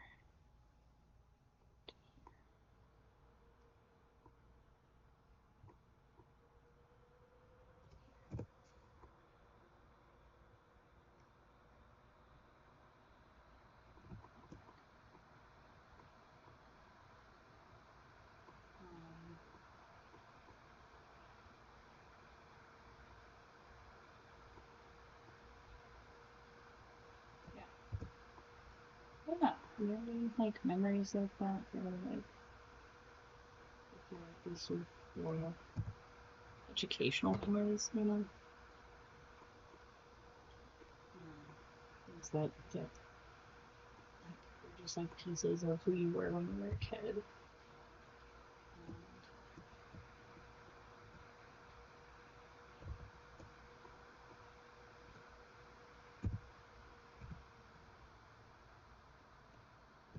Make up so much of like how you understand like various things you've learned in your life.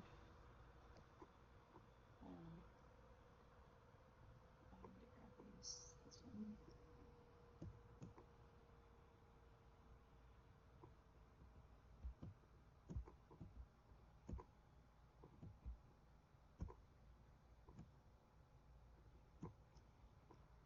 I have a lot of those.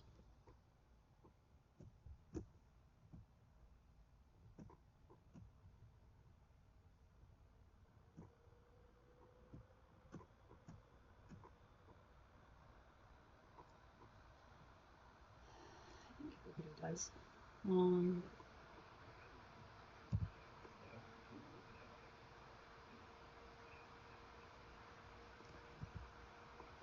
Actually, let's try this.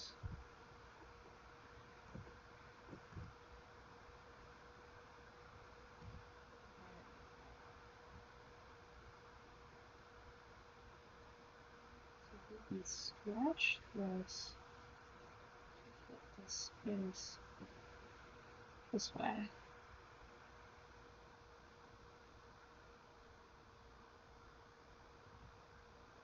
Very hard to see. It's super subtle.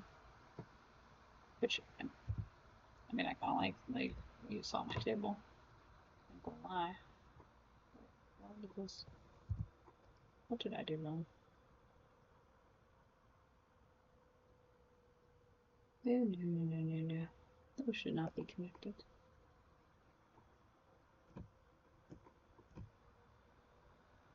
I don't know what's wrong with that scene, but we'll do it manually.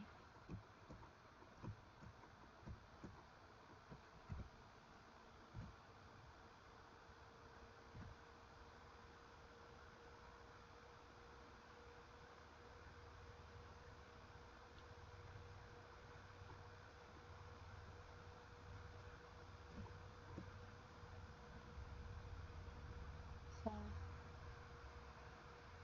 you tell I've gotten really focused and one of the things to talk about for a second there? Don't worry. I'll have my things to chat about. I'll just talk about what I'm doing. But,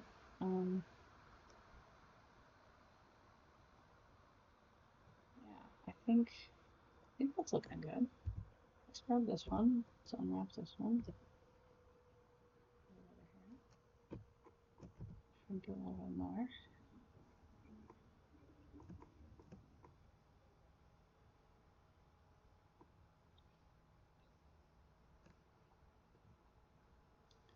Not sure here. What if we go this way?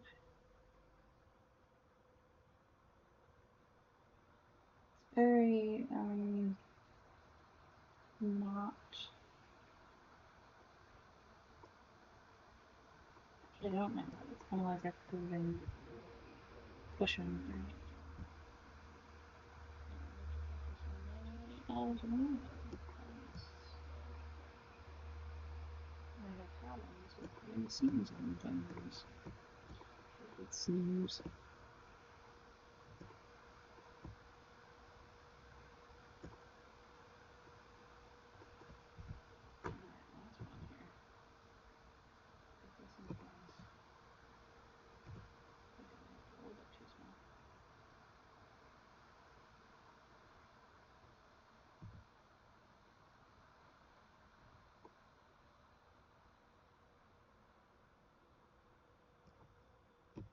really missed that. Are you serious?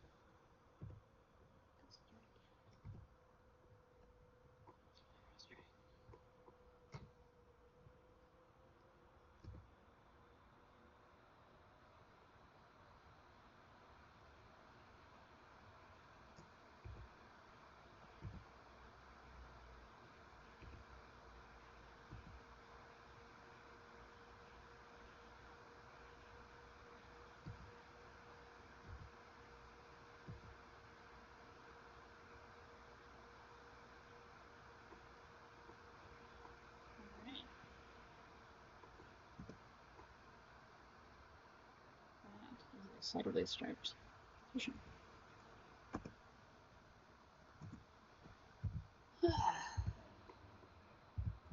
it ridiculous?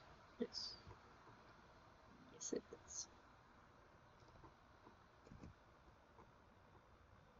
Kind of fun though. I mean, kind of cool, kind of nifty. I'm upset. In fact, quite excited about it.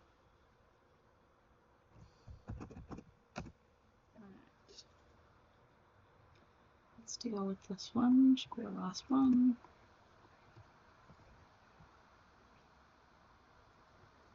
Go here.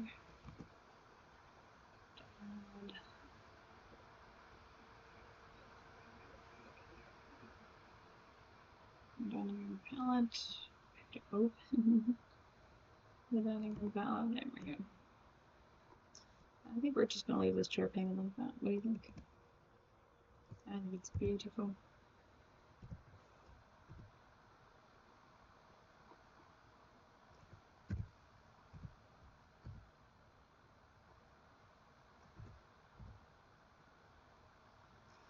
I know that when you do solid colors like that, you can basically make them like the size of a pixel. I know that. I always make them somewhat bigger than that. I feel like I could just grab all four of these at the same time. It's a little hashtag. It's so cute.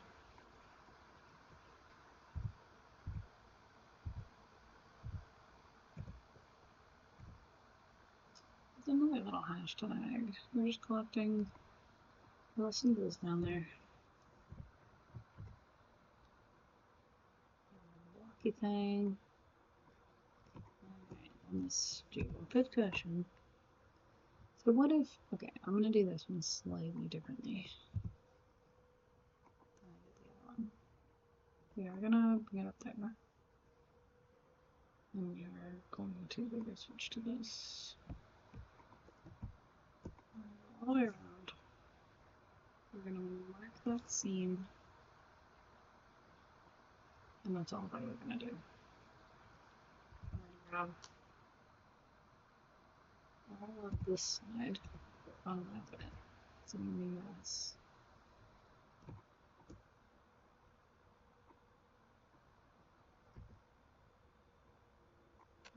Okay, what if we put in this? I think I was wrong. I think we need.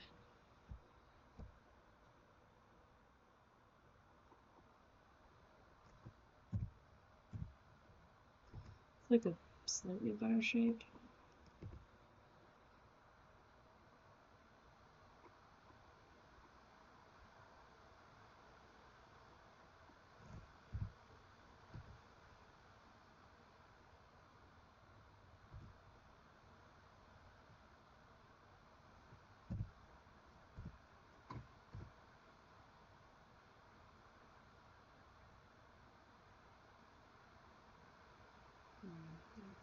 Let's push this over here.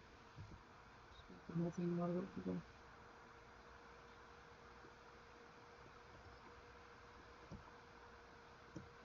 Kind of stripy. I don't mind it. Both of those. We'll unwrap them, put them up here in this cream colored section. Put this rose.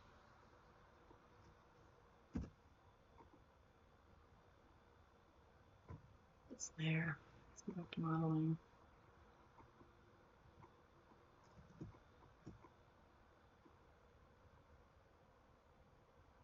Go with the table really nicely. That's a nice set of furniture. I really like it. Oh, I like it.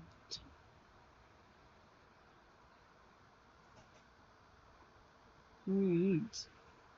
That's all we're building for right now. If you liked what you saw, what you heard, if you enjoy a little quiet, chill, ASMR type building in Blender, make sure you give us a follow, give us a like. We appreciate it. Find us on Twitch for live streaming. Find us on YouTube for VODs and other gameplay type videos. This is a new series that I'm doing. And I hope you enjoyed it. And we'll see you next time. And have fun making stuff. Bye.